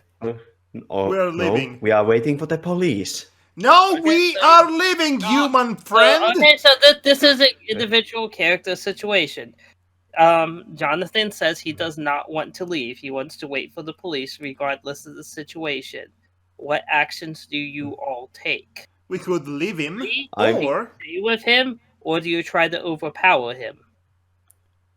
Well, there is also the. Was the person who arrived also a hooded figure? Yes. did you? Yes. So did you say there is one hooded figure, not Yes. two? Just one. There was a single hooded figure. He is working to unjab the door currently. I'm going As he hears to. the banging. Well, I it's still not- think you should leave. it's now or never. I'm going to take one of the bottles I have. I'm going to wrap it around on the top of it with the cloth. I'm going to light it on fire. I'm going to light the bottle on fire. I have my Molotov at last. Okay, you have a Molotov cocktail. And well, since he Jonathan's, doesn't. Jonathan's eyes widen. Ivan? If you don't No. leave right now, I'm going to throw this Molotov and kill everybody in here. And I will do it. I'm a crazy parrot. And he just says, he just looks at you and just I says, thought I was talking to Jonathan. I'm talking I mean, to I Jonathan. think. "Oh, you're I talking mean- to Jonathan. I thought you were talking." I mean, I think everyone is okay, hearing he that. has finished unwedging the door at this point. I'm throwing the bottle at them. What? Ah, Okay, so, It's your fault, Jonathan. It's all your fault. okay. it isn't. So It's your let's crazy. see how accurate you are. I mean, okay, listen. They were downstairs and there is a corridor, so I hope, even if it's the You're general throwing direction. you're throwing it in the bar, so you're kind of hitting a side angle. So you could definitely hit the guy that's doing the door, but in But front it's of the the, door. I don't actually plan to kill them. It's enough if it distracts them and it worries them and it gives us enough time to maybe possibly run away, and Jonathan too, because Jonathan, damn it, Jonathan. We'll have a discussion after this if we why? survive. Why? No, There's he's playing to nothing his weird going- psychosis, which is fine. Besides, try to think of this outside I know. of. I'm the fact that- saying in character. We will have a discussion after this in Okay. character. So the Molotov cocktail hits the floor near him. His cloak starts to catch on fire, and he immediately tosses it off. He did pretty well at trying to avoid it, so because he was able to toss off the cloak, he is not on fire. But you can see that he looks to be a portly man in his mid-20s, with a beard. You also see that he has a gun in his hand. Oh God! Oh no! How well is this place catching on fire? It's starting to spread over to the wall. You see the door burst forth, and the other guard and the other hooded figures are going to be met with fire right in front of them. How do they respond? Nope. Well then, they have balls of steel apparently because they just run right through it, clutching the book and heading for the exit. I have a couple of other bottles to use on me. Okay, so you see the gentleman kind of look at them fleeing and just eyeing your group up, and then flees after them. So, can we get out of the place before they make it to the door? No, the bar is actually further away than the door to the basement is. Bye, friends. Nice knowing you. Man, they were nice. I'm going to try and I'm going to try to throw another bottle at them as they run away. Another Molotov at them. I want to try and recover the book if it doesn't catch fire. Well, I mean, miracles happen. That is not a miraculous roll. Okay, so I need to roll for one other thing. Welp, you have managed to light a passerby on fire. Oh no! Wait, how? We are still inside the pub. He tossed it as they were fleeing out the door. All right, so I can't. I am going to remove my jacket and I'm going to put it on the passerby and have him roll on the ground, trying to save his life and avoid as many damage as possible.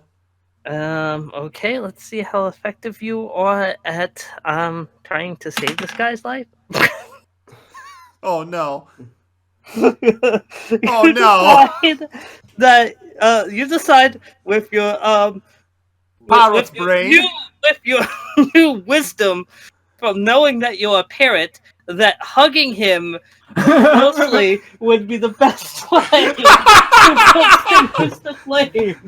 Okay. While I'm hugging him, I'm going to roll on the ground with him, trying to get the flames off of me. Just rolling on the ground. The two lovers. I mean, we just met. Buy me dinner first. Rolling on the ground. Ivan, move! Jonathan is going to. Oh my god. Okay. Jonathan is going to run there and put the. You know there is water at the bar.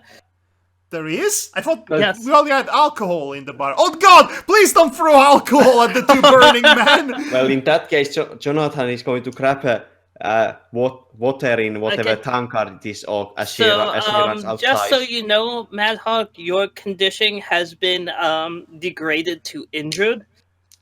Great. Also, Okay.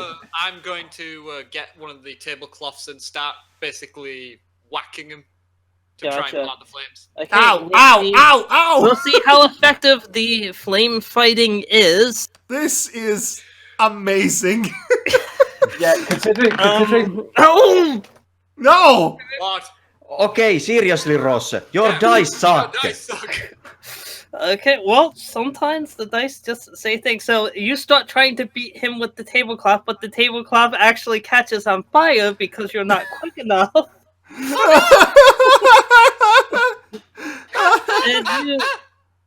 Okay. So Okay, Ross, the original plan. I'm rolling on the ground. Okay, rolling. so Excuse me, I'm still here. Okay, Yes. so his attempt failed. Yes, Icy Pal. he said Yes. he said a tanker of water. He was going to chuck it over. Okay, Yes, so let's see the results. Oh, please don't miss. That wasn't no. water. What? That wasn't What? water. No! You just said that there was water. Yeah, there is water behind the bar, or at least thought it was water. No! Okay, No, those dice are going into the corner. I'm rolling on the ground. I'm rolling different dice each time. All your dice suck. Ross! I'm rolling like Sonic! Okay. Okay, so Madhog, let's see how your own attempt to extinguish your flames is going. I don't want to die here. No!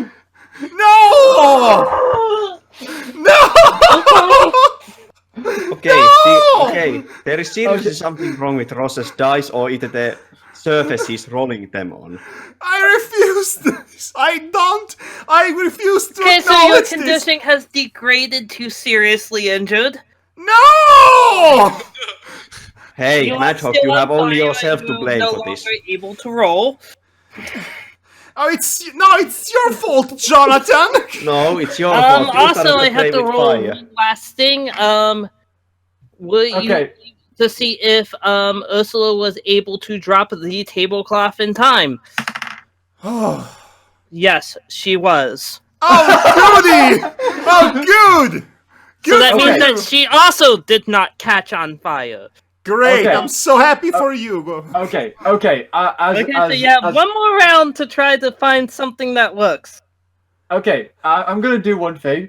I'm gonna take Ursula and leave. Okay, that seems like a smart decision. No, it's not. Actually, no. Wait, no. I take that back. We can't Okay. leave you, Van.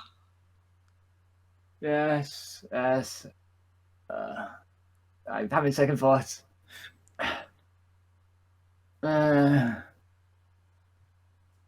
We're having fun. I am. I'm on fire.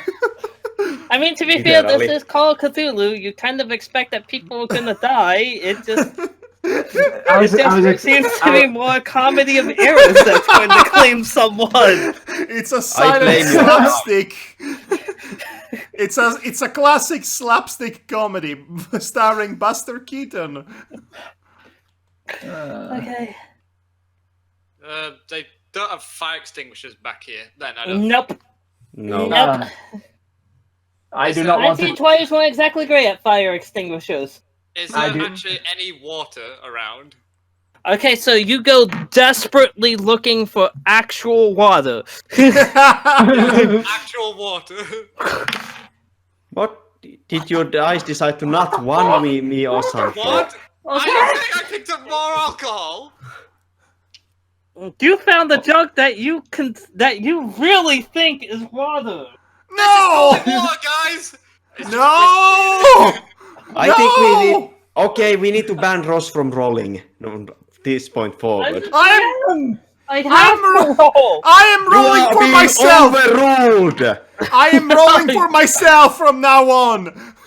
And this is from the guy that said basically, "Oh, this is fine. Don't worry. It's more This is fine. House on fire. This is fine. Holy house on fire, this is fine.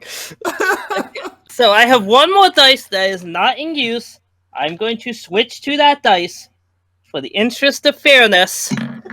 Please, the firemen, the firefighters. Okay. Let's see one other thing. Okay, I'll take that. Bystanders are looking for a source of water as well to try to help. Thank you, New I should have York. thought fire hydrant. Is there a fire you hydrant near? Fire hydrants went super commonplace at the time. Oh, What's goody. Is the road actually? Is it the dirt road or cobblestone? It's cobblestone. Ah, okay. So, well, Okay, so Jonathan is still trying to put out the fire from the two people burning. With Oh, the- yes, let's there see are if we're two able people to help burning. in any way. Well, at this point, he's probably just going to use his jacket, try to smother the Okay, flames. you were unable to make any progress on extinguishing the flames, but you Can't also at believe- least didn't put your co on fire, so that's a I start. can't believe you threw alcohol at the man on fire. Twice. Twice. Ross said it was water. Yeah, Ross said there was water. There Yeah. is water behind that bar. You just you- didn't grab it. There were 3 I bottles. I That's didn't what know you my have. character That's what was happens decided when to you be. have unmarked bottles because it's a speakeasy and not trying to call attention to the alcohol. You should be able to tell by the smell if it's alcohol or not. You are rushing. You're like, that's a jug that you would using a jug that you would usually put water in, not like a bottle that you would usually have booze in. That's why you thought, oh, this has to be water. Go. So I made the same mistake. Yes. Okay. Well, at least I was able to find a logical reason why that happened. So you still have, let's see if, let's see the condition of the lady. Oh, yes. Bad. She's what? Okay, She's so bad the too. innocent bystander, not doing so good either. What a day! He's to not decide going to be walk able to put past. out the flames for you guys. Crap muffins, crap muffins, crap muffins, crap muffins. Come on, guys, let's crab it out. Okay, so I am still basically putting the out only one fire. that the only one that hasn't done anything this particular round is Devar, I believe.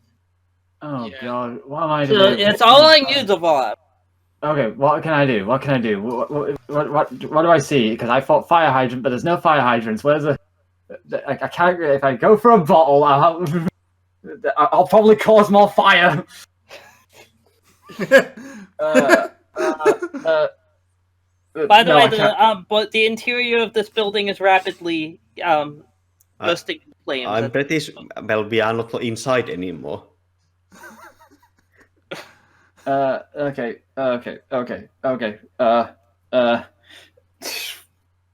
Frick. Is there really nothing? There's no water source. Because I'm thinking, what else could there be? Because I don't want to stamp out the flames, and I definitely don't want to cause attention to myself, considering I'm in blood.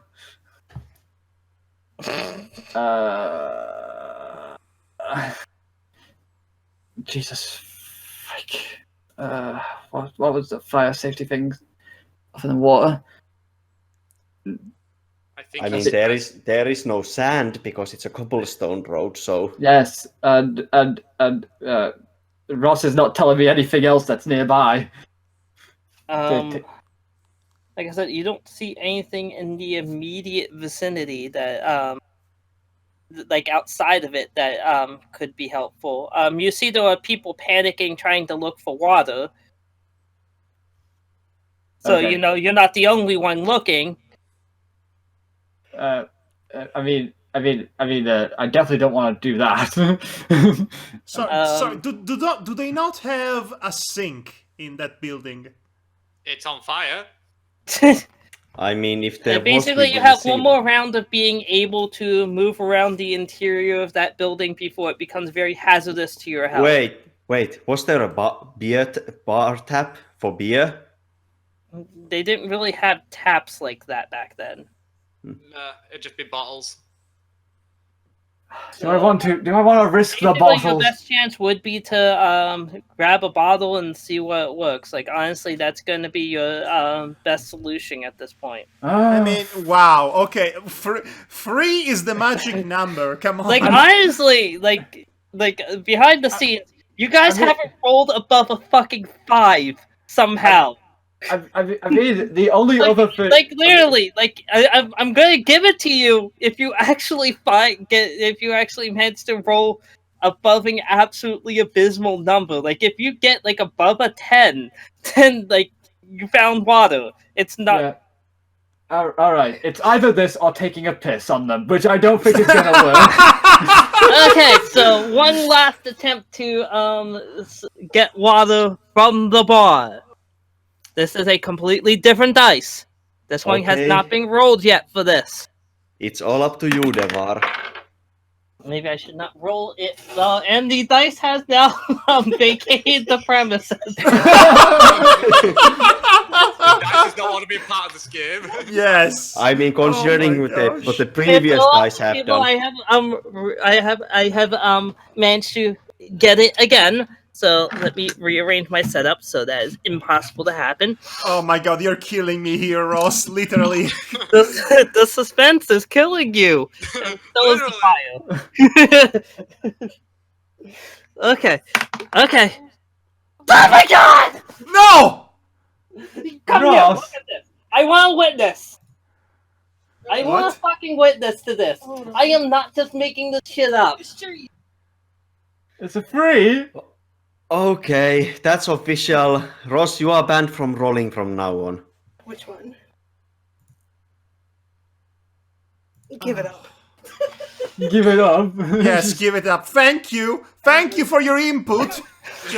It was very appreciated. Well, Okay, so that was a 1. oh my god. Again? I'm sorry, Madhog, but you have burnt to death. Well, I'm sorry. I tried to save you, everybody. We all did. hey, was- only one to blame here are Ross's dice. Yes, this is literally a case of dice deciding a character is going to die. You know, Bad dice. I'm going to be honest, I should be mad. As in, really pissed off about this, especially since I had my dramatic mother scene of character development. I get turned into a human parrot, and then I burned to death. What a way to go!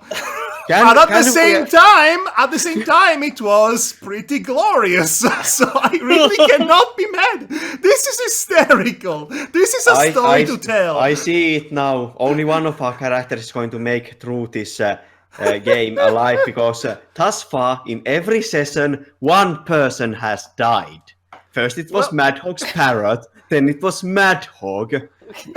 And no, Guys, wait, 2 people can survive this if we count Ursula's child as one. Listen, the cosmic horrors, Cthulhu, cultists, but the one thing that actually kills us is slapstick comedy. It kills you. Fire that you started, Madhog. Because you Okay, started it all.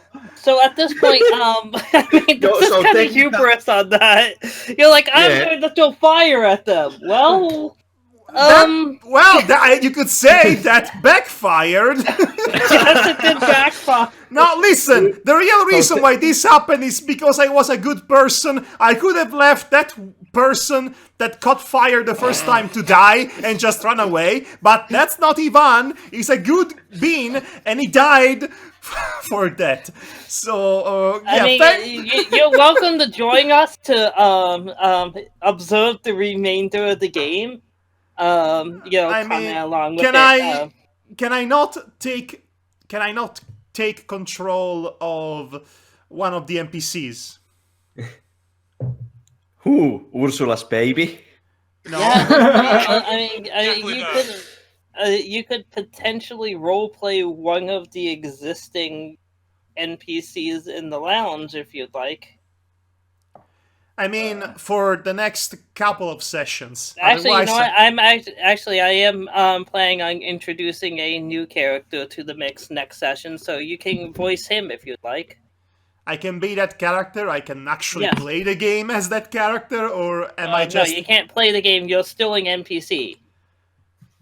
Huh. I mean, this is just we only have 2 sessions left if we are ending right now, and well, if we can just replace our character with a new one, that takes some of the really tension away. Yeah, that won't really mean much at that point. I mean, again, it's a small 4-session campaign, so I'm not afraid to kill characters in this regard. Yes, as your dice have demonstrated plentifully. Just, I can't believe. I'm sad I'm the first one to die, but then again, I can say proudly, try to beat that as a death. It was pretty damn fun. Okay, so I definitely can't top that. in this session, and this definitely did not go the way that I expected it to go as a DM. So Well, it's time for me to burn my character sheet. Yes. So fortunately, I will definitely have time to go back to the drawing board and see if I can adjust the trajectory of this in a way that would make sense. And The for us to episode hit- ends with the camera panning out as the fire department and police Yeah, arrive the as fire we department does eventually arrive a few minutes later and start fighting the flames. Come on, Ivan, stop joking around. Ivan? as we watch Ivan and the unfortunate passerby die of the flames as fire department and police arrive. We should go. We should go. We should go. I think. Ivan? Ivan? No, we should go. We should go. We should just walk away. Gaston, shut up. No, you shut up. You have no idea what's going on. You have the Germans are in Belgium and they're never mind. Let's go. Ivan? So next session is going to be fun when we actually interrogated over this. I hate every one of you, just so you know. I didn't do anything! I know. I think all you have to do is tell him the truth. Ivan threw a bottle that was lit inside the building and ended up killing himself in the process. It was actually a suicide. I did not. I mean, technically. Did not kill myself in the building. I hugged a stranger who was on fire. But it was still actually a suicide. Your fault. I don't know how to explain the blood, though. I need to think about that. I mean, we tell the truth that we were investigating the situation because our friend we knew that our friend had suddenly got the emotional breakdown that had led into his death. And we found that he had come into this establishment before telling him that there was some kind of secret regarding the weather we are investigating. We found a grisly murder scene in the basement and trapped the three trapped in the basement the three people who arrived there who most likely had something to do with it. And then we called the police like a good citizens. And then fourth person arrived, and then everything, all the shit hit the fan. Thanks, Yes. Icy Pal! Yes, thanks, man with the strength of 1,000,000 men. Hey, none of this would have happened if you had actually just stopped that one guy. And this would have happened if you actually left the bar and didn't hold up the game. Also, But we could have Why left, he would have? and we could have just left and basically called the cops from somewhere else. To be fair, By the way, I but literally why? had written 2 paragraphs of flavor text I will never get to read now. Yay! I mean, that's your fault. You know how DMing can I know end how up. it works. But I was like, I'm going all in. I'm preparing ahead of time. Like this is the most likely course of action, and nope. Okay, looks like it's fire time. I mean, what were you expecting when we were trapped in that room and you told us, Well, My expectation is that all of you were actually going to play dead. yes, that's what I thought it would happen. Yeah, But That's then, what I thought, but too. then you gave this guy the belief was random. that he had the strength of 1,000,000 men. So why does he have to hide? He can take them clearly. That was random chance. Oh Besides, my gosh. everything went fine after that since they just let us go and we trapped them inside. Yes, but then you wouldn't go. You just What? wanted to What? stay there. Why Okay, would so- he have? He had just called the police, and of course he had told his name that who was calling, and they would just wait for the police to arrive and give their statements and let them take it Listen. from here. Then the fourth guy arrived, and you went crazy all. Okay, well, this was certainly a memorable session. Definitely. Okay, Yeah, well, it's I cannot wait how you guys are going to react to my death and roleplay it next week. Consider it how funny it is, I mean, circumstance-wise. This is actually the first time we've had a character death in any of our games, at least as far as I've been part of. Well, yeah, because the A first permadeath, yes. Yeah, because the first death was actually Madhog in the boot camp one. Wait, was it? No, Yeah, actually, because- Many Times died first, but he was No, brought no, back no, to no, life. no, no, no. In the, I think the first, in the first Oh, time the our one was in the characters boot died in Yes, the yeah. beachside campaign, Manny was the last one to die. The first time we all died. Yeah, but you mean the permadeath. The April's Fool episode doesn't count. No, we're talking about permadeath. Then Marciliano wasn't- was Marciliano from the boot camp one shot. Yes, was but the who- first Yes. permadeath. Yes, I was not talking about the April's Fool's episode, by the way. I was talking about the first encounter with that guy. The With purple Mr. suit Cotton man. Foot. Man, With what did you call him again? the Not shapeshifter. Mr. Not Important. Mr. Not Important, yes, it was the first encounter with Mr. Not Important. We went all out in shenanigans. But it wasn't. But it wasn't a permadeath though. So It No, still it was wasn't our that. first death. It still counts. Anyway, so yes, I'm curious to see how this is going to portray in the go in the next 2 sessions. I cannot wait to see what character Ross is going to let me play. Well, Well, role play. Well, he might just be a dick. Well, oh no, it's a Oh, Richard. then. Oh no, he's American. Well, most likely, yeah. I have characterization to figure out next. Yes, good figure. Yes, good luck in that, by the way. All right, so I hope you you know- enjoyed this batshit session where a This is literally put to death by slapstick. this was one of the most bizarre sessions we've ever had. And yes, I'm counting that one time in which Monster Girl generations Vomit went dinosaur. completely off the rail. Vomit Dinosaur still best one because at least that was funny. Not for you, you were miserable. Yeah, but in retrospect I was, but now that I'm away from that, it was funny. Yes. Okay. So And for the future, Ross, start using dice roller on the internet because your okay, dice you are realize cursed. that was 6 different D20s that I used throughout that. Okay, Yeah, Ross, we need to what- see if your different dice ones. curse affects computers as well. I Because think there's something cursed in your house, or in your dice. Well, Or it took all me- 3 of them. Well, took me- guys, by the laws of probability, next time you all get 20s. I mean, that is a thing that can happen too. All right. It So took me I 3 hope. rolls to get 15. So I hope you'll all join us next week. I have So, no idea what I'm going to do next week, but I will sure be here to witness you guys goofing it up as usual. goofing as usual, I see. I want to thank my players for the splendid work this Enduring. week, and I want to thank my viewers for watching this far. And I hope everyone had an enjoyable time. Thank you so much. I burned to death today. How was your day? Say hello to your parrot in the Cthulhu And- hell. and your Oh. parents. I swear, I am going to come back as a zombie just to persecute you. Just, At least you're reunited with your family now.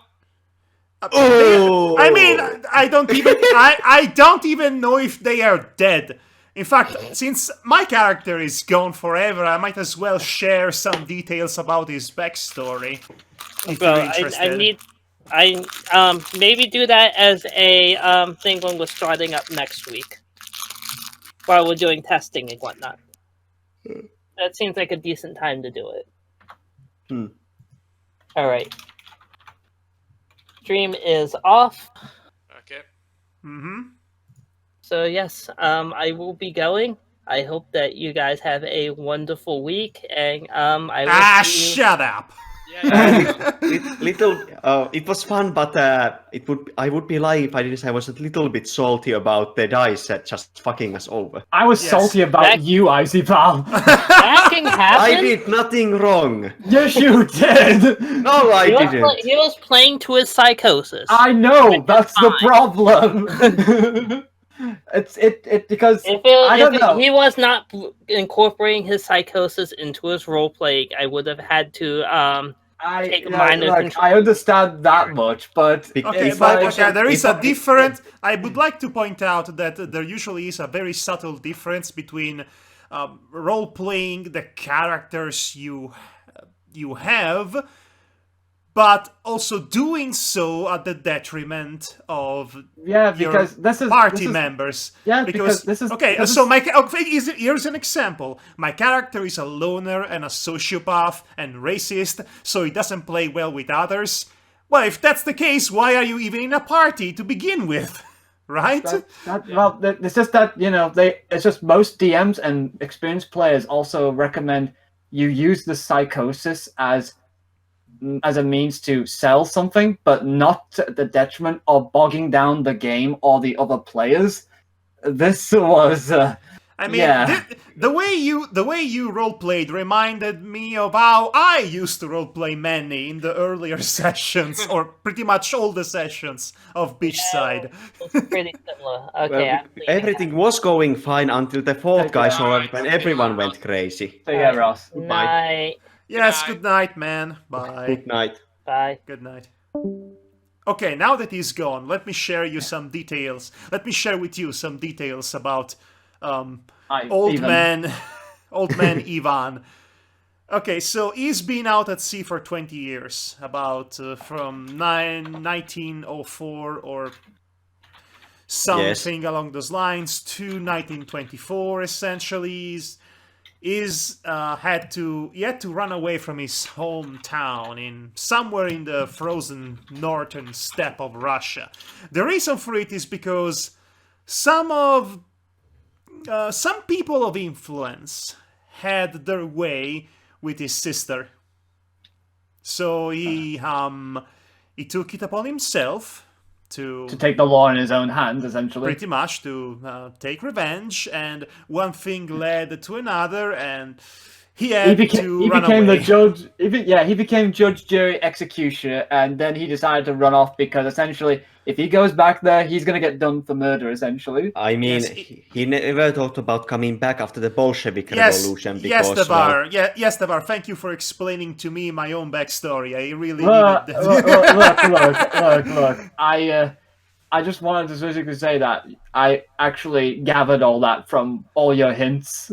I mean, So- I literally told you I killed a man, so that should have been. Yeah, that was the biggest one. So. Yeah, that's what I noticed as well. Mm. Okay, so But that's to be pretty honest, much I'll be the interested. gist of it. To be honest, I'll be interested in seeing if you guys can guess what Gaston really is. He's a serial killer. No. Do you think Ross would allow him to play a serial killer in this campaign? I mean, he allowed me to use Molotovs to my own demise. I was so- not thinking. I was not thinking straight because I basically, was fretting about stuff. I mean, one of his personalities could be a serial killer. As I said already, nope. Okay, so he's French-Canadian. He has a split personality disorder. One of his personalities is an architect. Yes, I cannot say words. Second one is at least a coward and really think- nervous. I have a feeling that Devar might be a victim of some traumatic circumstance that involved the death of a loved one. Wait, And- is he the entire Mystery Inc. in one character? Because we've seen Velma and Shaggy. Listen, guys, we were about as competent as the Scooby Gang, really, in this episode. I mean, except they unmasked the villain. Well, we to did be- unmask one of we them. can't call it Scooby Gang because that would mean we are talking about the people from Buffy the Vampire Slayer. Yes, I know it is very confusing. Yeah, that Yes, I know about the Scooby Gang from Buffy the Vampire Slayer. Believe me, I was a big fan of that show in my teenage years. Yes, and then Joss Whedon turned out to be Joss Whedon. Yep. Then it became a comic book and then it returned as a TV show again. Wait, Well, I thought it ended with season 7, and then there was a comic book, and that was the end of it. I remember that there was well, after it did return as was it a TV show or a movie special? Damn it! It Now must I have been a learn. special. I remember Angel the spin-off, which Yeah, lasted Angel longer. the spin-off. Angel the spin-off did continue after Buffy's story ended, Yes. which basically had Spike return in that Yes, series. because they cannot keep that guy dead because he's one of the selling point of the original Buffy show. Let's face it, James Marsters did not do a good role ever again after Spike the Vampire. Which is a shame. Yes, well, at least, one thing he will always have in his curriculum vitae is Piccolo from the Dragon Ball Evolution movie. Oh, and he basically was in that bar fight gay kissing scene in Torchwood or Torchlight or something. I'm trying to remember what it's called now. Torchwood, I think. It's Yeah, Torchwood. Yeah, he was playing a guy and he was fighting in a bar and he was like having vicious gay kisses with this other character. Well, that sounds about right. James Marsters really struggled to pass as a heterosexual in Buffy, let me tell you. Look at me with all this women I love for real, totally real bro here. Okay. I just loved I loved all your reactions though, as soon as you realized there was something up with me. Yes. I thought there was something up with you specifically, not your character. I thought you were pissed off because Jonathan was ruining the game for everybody.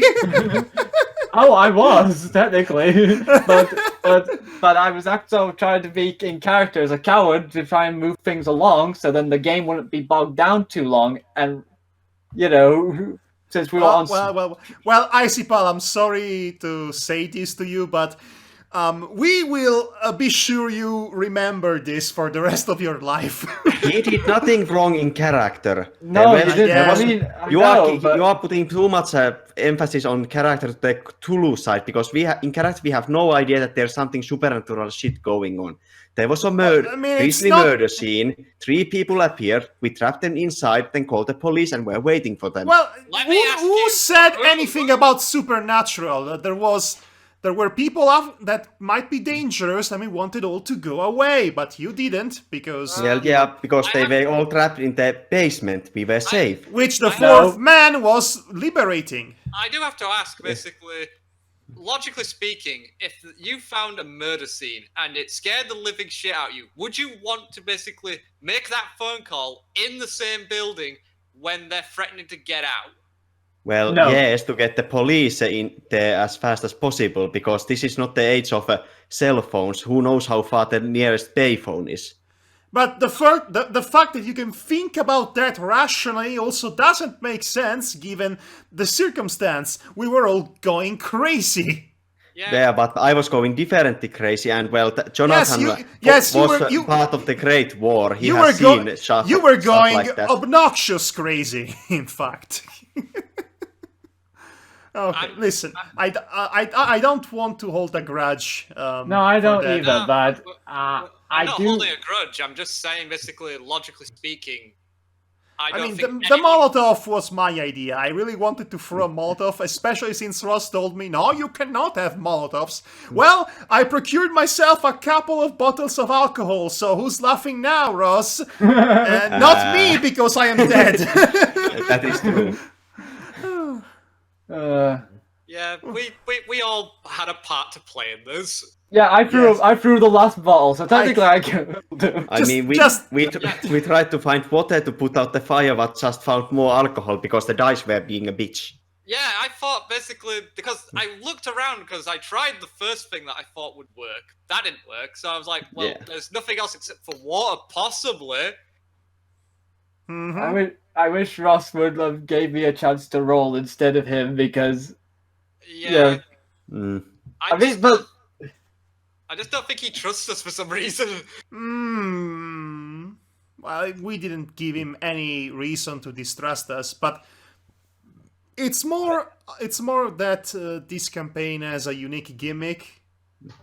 Yeah, I know. Yeah, Most but even in the original Call Cthulhu, you're allowed to roll yourself, at least. I think that was more of his attempt to try to bring more suspense to the game and to the players, but it ended up kicking us in the dick. Yep. Yes, pretty much. and also the suspension because it was more comedy. It was absolutely 100% comedy. I even tried to give a bit of an emotional dimension to this entire ordeal, to expand on my character, making it feel a bit more three-dimensional, and then I die in a blaze of glory in the most comedic, slapstick way possible. By the way, Madhog, I will remember your death for a specific reason.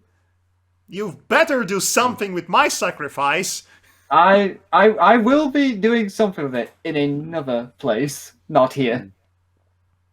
Well, that's not ominous. That's not ominous at Oh, all. wait a second! You're going to make a story centered around my life, and you will not pay me my royalties because I'm dead! You scoundrel! I think he could be referring to the upcoming Yumeverse mega crossover Infinity War Endgame. Oh. Yeah, the Dynasty Warrior game thing.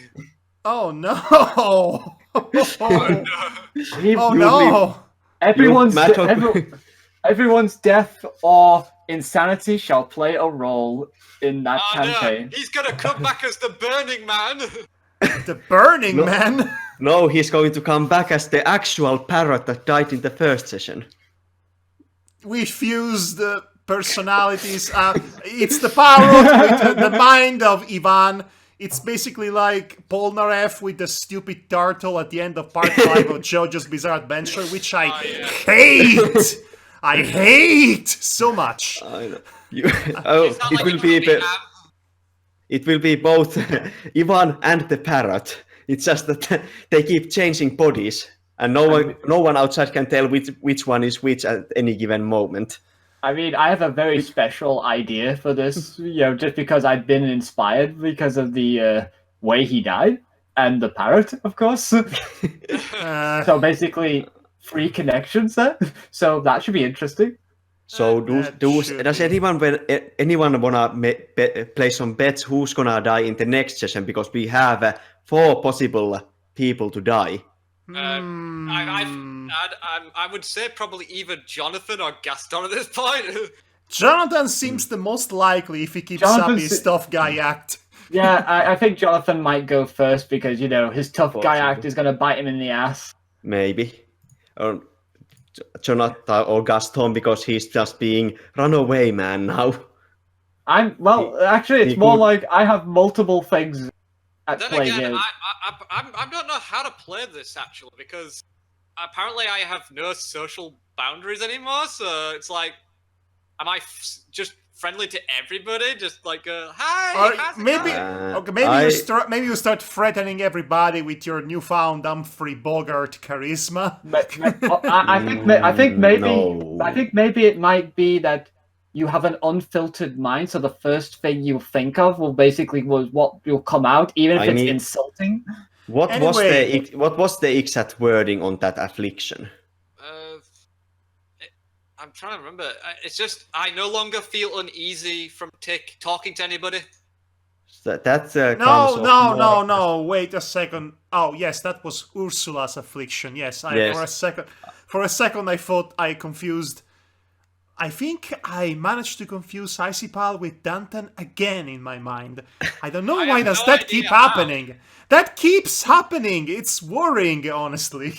I mean, during the early days when I joined the team to play these games, I used to mix Devar and Danton with each other. Well, yes, that's because you've met them more or less at the same time, but I met Devar a lot earlier than Danton, so I had the chance to get used to his specific timbre of voice. I mean, first time I met Danton was in Beachside. Well, I actually literally met the twins, and let me tell you, they look...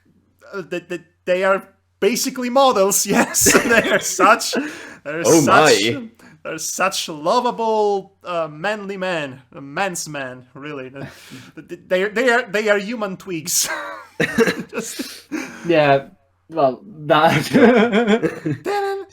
ay, ay, so ay, they- ay, ay, ay. So they are human Groot. Human Groot. That's a first time. You know what? I'm surprised. I'm surprised no one's got that theme tune as their alarm wake up call in the morning. Well, I did think about it. Can you imagine waking up every morning to that? That's a nightmare. Well, and on that high note, I think this is as good as any time to actually stop this recording, that it's still going, by the way. All right. And, You had and your own yes, thingy. Yes, thank you for your bonus appreciation and comments on this section. And thank you for the prolonged dirge, burning dirge, as it were, for my character, which died off a little bit earlier than I was expecting, and in a little... and in a circumstance that I would describe as not serious at all. Just a very weird way, and also very not thematically appropriate way for him to die. Just pure chance. I mean, you can take solace in the fact that this is probably the closest we can get in this campaign to dying in a blaze of glory. This was quite literally a blaze. I will So, say yes. that I did actually like the scene between Ursula and Ivan. Oh yes, let's talk about that, shall we? I had an idea in mind, and I wanted specifically to happen in a specific way. I wanted Ivan to watch The Kid by Charlie Chaplin. That's why I had to muscle my way through Ross deciding what I could watch or not. The Marx Brothers. I don't even think the Marx Brothers had started yet in 1924. I don't know. I'd have to check, but I get what you're saying. You wanted a basic thematic thing. Yes, because I looked up at what the releases for 1924 were, and the most grossing films. The Seahawk ranked at number 1 with $2 million, and there were, I think, 2 or 3 comedies starring Harold Lloyd. Harold Lloyd was more famous than Charlie Chaplin as a comedian in the 1920s, but you don't even know who that is, so that tells you everything you need to know about his legacy. Yeah. Yeah, Marx Brothers did not produce their first movie until 1929. He wanted me to watch a Brothers Marx film in 1924. So much for that, Ross. It's a good thing I stopped him. Oh, and by the way, speaking of Laurel and Hardy, their very first film... he was probably talking about Humor Risk, which was a short film by them in 1921. Oh, yes. Well, they did not make it, they starred in it. Mm-hmm.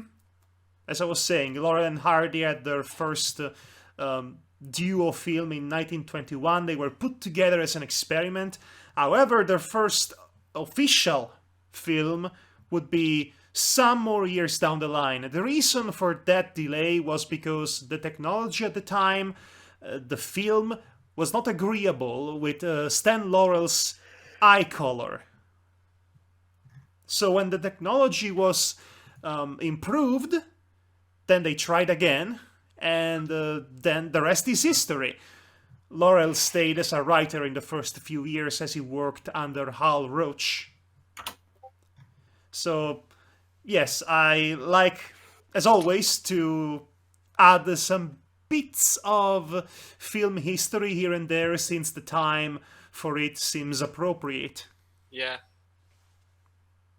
By the way, you let me go on my tirade about major film releases of the 1920s uninterrupted. I was expecting somebody to make a snarky comment as soon as I mentioned Un Chien Andalou by Salvador Dali. Nothing. Nah, Not really. I was just listening. I was just being polite and waiting for you to be done. Yes. Finished. By the way, as Does any of the films I mentioned ring any bells with you? I'm not really a. Not I'm really. not. I'm not a film buff at all, Madhog. Remember that. You are the master of film buffs here. Yeah, And, You know, I you don't know, really You know are- a lot about 1920s film. I wish Matti Mali was here because he's the only other film buff student and critic in this group. Yeah, Yes. but he's busy with other things. He's Yes. busy with that weird cosmic horror place called Outernet. Ugh. Yes, real life. Ugh. Yes, that. So Well, anyway. Yes, I think that's all. Speaking of the scene in question, so I'm glad you enjoyed it. I wasn't sure if I was pulling it off emotionally. I was afraid it would sound contrived or forced. no, I was So- afraid that I was not doing so well for you to be a good pair for the scene in question. Honestly, I was happy you were the one following me around. I think of all 4 characters, you were the one who could have be better for him because you're a woman, obviously. And as we all know, men are not allowed to showcase true emotion with other men. It's just not appropriate. Yeah. Gaston would have let you have it because he appreciates the arts. But Ivan's Oh, yeah. pride would not have allowed him, probably. I was thinking if Jonathan would have joined them, but I thought he'd be more like just doing the job because he got the letters that we got. He got a pretty juicy offer as the price for this. Well, Jonathan, let me tell you, if I ever come back to life as an undead monster, I'm going to persecute you and your entire bloodline. Oh, wow. You are the one who killed yourself. Yes, but you are the one who made me... Shut up! I'm a vengeful spirit! I will persecute you! Woo! I'm haunting you! Well, trying to do a sand painting that wards of evil spirits. A dream catcher as well. Right, that's a bit of a stereotype, isn't it? Speaking Which of which, one? Which one? Well, the Dreamcatcher would be one of them. Listen, I did not ask you this because of reasons, but I wanted to Okay. ask you. So you said your character is Native American, right? Yes. But from which nation? Well, I guess I can say it now off the record, so to speak, since we are not in the game. But remember that your characters don't know this. He's Navajo, Oh, A Navajo. and of I course, don't at this time, it was not yet called Navajo Nation, but Navajo Reservation. It didn't become nation until I think it was in the 1956. Right. Well, I only Ah. think. Well, I'm just not going to remember that anyway. No, I'm not either. Besides, the only reason I know that tribe name is from Nightwish's song. From their album Once. also, let us be completely honest and transparent with ourselves. We are white men, and as such, we usually don't put much thought in distinguishing one Native American person from another one, because there are many, many, many, many nations in Native America. To be honest, it's one of those things. It's one of those knowledge things I'm not privy to, so I'm not going to pretend I know exactly everything like Yes. everyone More or else less, does. Yeah. It's almost as bad as when we use the term Asian to really refer to Chinese, Japanese, and all the people with scant eyes, when really Indians are Asian too. But we Yeah. don't call them Asian, we call them Indian, as if it is a separated thing from the continent of Asia. Do you see the problem with that? It's Yes. a step I've always- above. It is a step above from the O word, that's for sure. You know Yeah. the O word. Yes, I know. Jim Ross got flack for saying it on commentary in AEW. Well, because Yeah. it is a slur.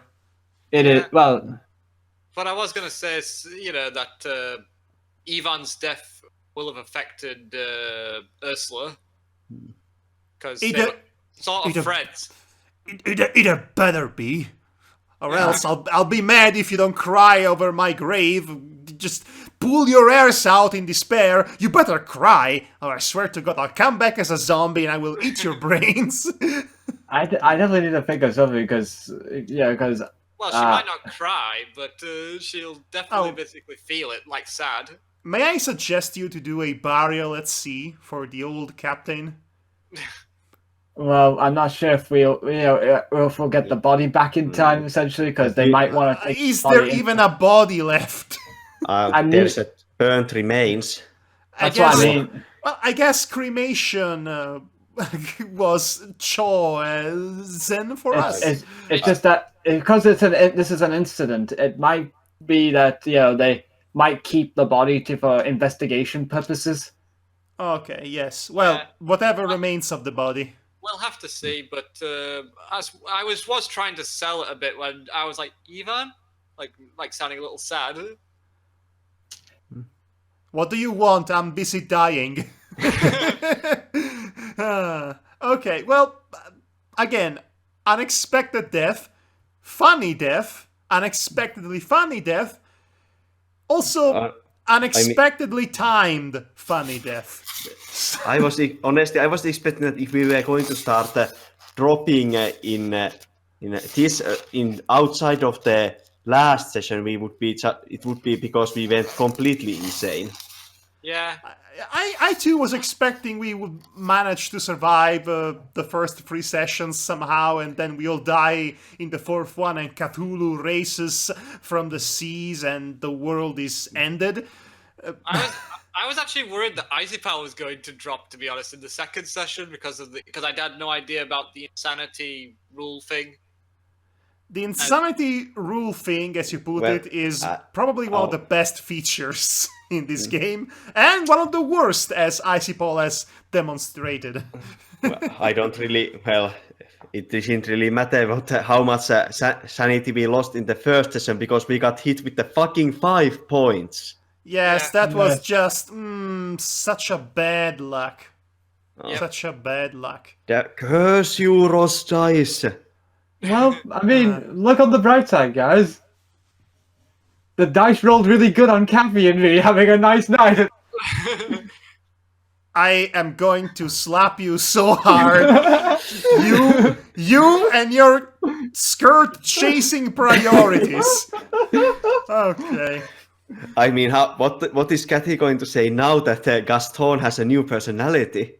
Well, Gaston's not gonna know that, is he? He's gonna be super confused, and she's gonna be super confused. And everybody can be confused together.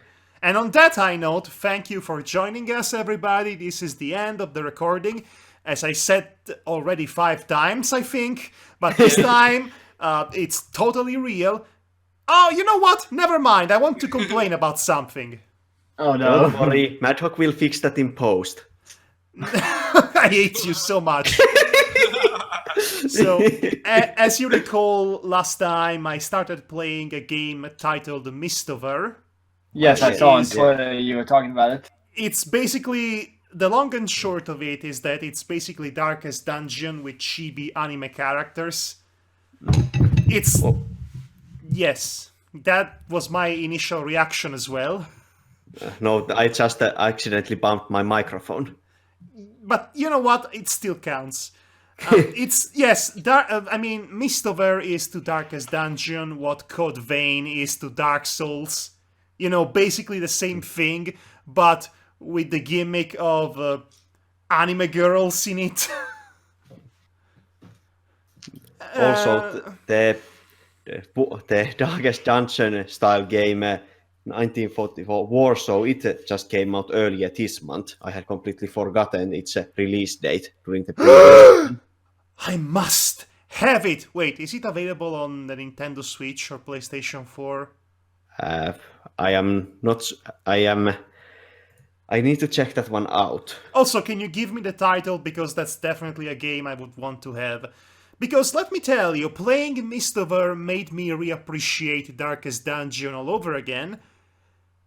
Because Darkest Dungeon, compared to Mistover, is the fairest game I've ever played. The full name is just Warsaw, and it's right now it's only available on Steam. Console Well, versions are coming in the future. I will wait for console versions. Anyway, Mistover is very unfair, very unforgiving, in a very unsuspecting way, because... How do I put this? There is a clock of doom ticking down constantly, no matter how the difficulty is set. And the only way to stave it off is by thoroughly exploring the dungeons. Problem is, the food consumption is completely out of control. It was balanced in Darkest Dungeon, but in here it's just madness. And you have to get the most treasures and light the most lights and get the most debris in order to consider, for a dungeon to be considered Cleared. cleared. Otherwise, the clock starts ticking up, and every single thing that you miss or fail to do, including a death of a party member, counts as a further and further click, further and further tick-tocking towards the inevitable end of the world. That is kind of annoying, and it also means that if you really want to avoid the damage, the absolute monstrous penalty of permadeath, you really need to grind your characters. So it's a very grindy game on top of everything else. And Darkest Dungeon, you know, when you lose a companion, it's sad, but there are contingencies in place, and it's not the end of the world. When you lose a companion in Mistover, you might as well start the game over, because all the hours you spent grinding this character and leveling up its individual abilities that you have to do for every single character, by the way. I mean, it was the same in Darkest Dungeons. In Darkest Dungeon, the way it works is that sometimes you get characters of a higher level, and they will if you have buy the upgrades. Yes, as I did, and they will have all the moves unlocked to that specific sensibility compared to what was the general level you were at the time. But here's the kicker. You can get and buy and unlock all the moves that these characters have according to your strategic sensibilities. In freaking Mistover, if you want to equip a character with a different ability, you can't just unlock it by buying it. No. You have to buy another recruit that randomly should happen to have that move you want, and then use that character to teach the other character the move and spending more money on it. It's insanity. It's a stupid gimmick, and it makes this game much more frustrating than it needs to be. Imagine having to do that for every single character you are working on. And then imagine coming across a boss that completely out of nowhere can basically wipe your entire party with a cheap move if you dare to kill its subordinates first. This game is harrowing and frustrating, but not in a way that is challenging and makes you want to improve, like Darkest Dungeon, which, by the way, in my second run I only had one character dying. I know how to play these games, is what I'm saying. But no, Mistover just is cheap and unfair in a way that's not acceptable. So I'm giving it another chance by starting over again. And I was many hours into it, by the way. But if something like that happens again, then I'm done with this. I gave it too many shots out of stubbornness more than anything else. So with that out of the way, again, thank you for indulging me in my rant. I'm No problem. actually going to go now because it's fairly late or early in the morning, if you will. And I'm Yeah, probably going to write all this down on Twitter as well at some point. Okay. Well, see you next time, guys. I have no idea what character I'm going to roleplay as, but you'll be there, so let's see how much more wrong can this go. If I have to make a guess, you are going to be a police investigator who will become our new liaison and doesn't like us because we are foreigners and natives, and we have had a hand in quite a few strange deaths in this town right now. I don't care much for you. Your very specific combination of French Canadian, Native American, and a woman. I don't trust you. Who's British? Okay, a British woman. Yes, British woman. The worst kind of white woman. I don't care much. I don't care much about you, British. You're not even real American. Okay. You're not even real British. I am a real American fighting for. Okay. I mean, the twist will be that Ursula is actually Northern Irish. That is the worst kind of British. Which is already the worst kind of white woman. Oh, you are everything I hate in this world. I'm not recording that. I guess with Michael and Ivan's death, constant slaughter is pretty apt at this point. Oh, right, you were trying to find inspiration for your book. Well, you found it. Are you happy? You better pay the royalties. Anyway, so yes. Thank you again. It's late. Good night. Good night. Bye. Goodbye, everybody. Yeah, goodbye. Yeah. The Call of Cthulhu has claimed its first victim. Who will be next? Will it be you? Or even you in the back that's cleverly hidden from view? We'll find out next time as the horror trudges through the streets of unsuspecting New York. Mwahaha!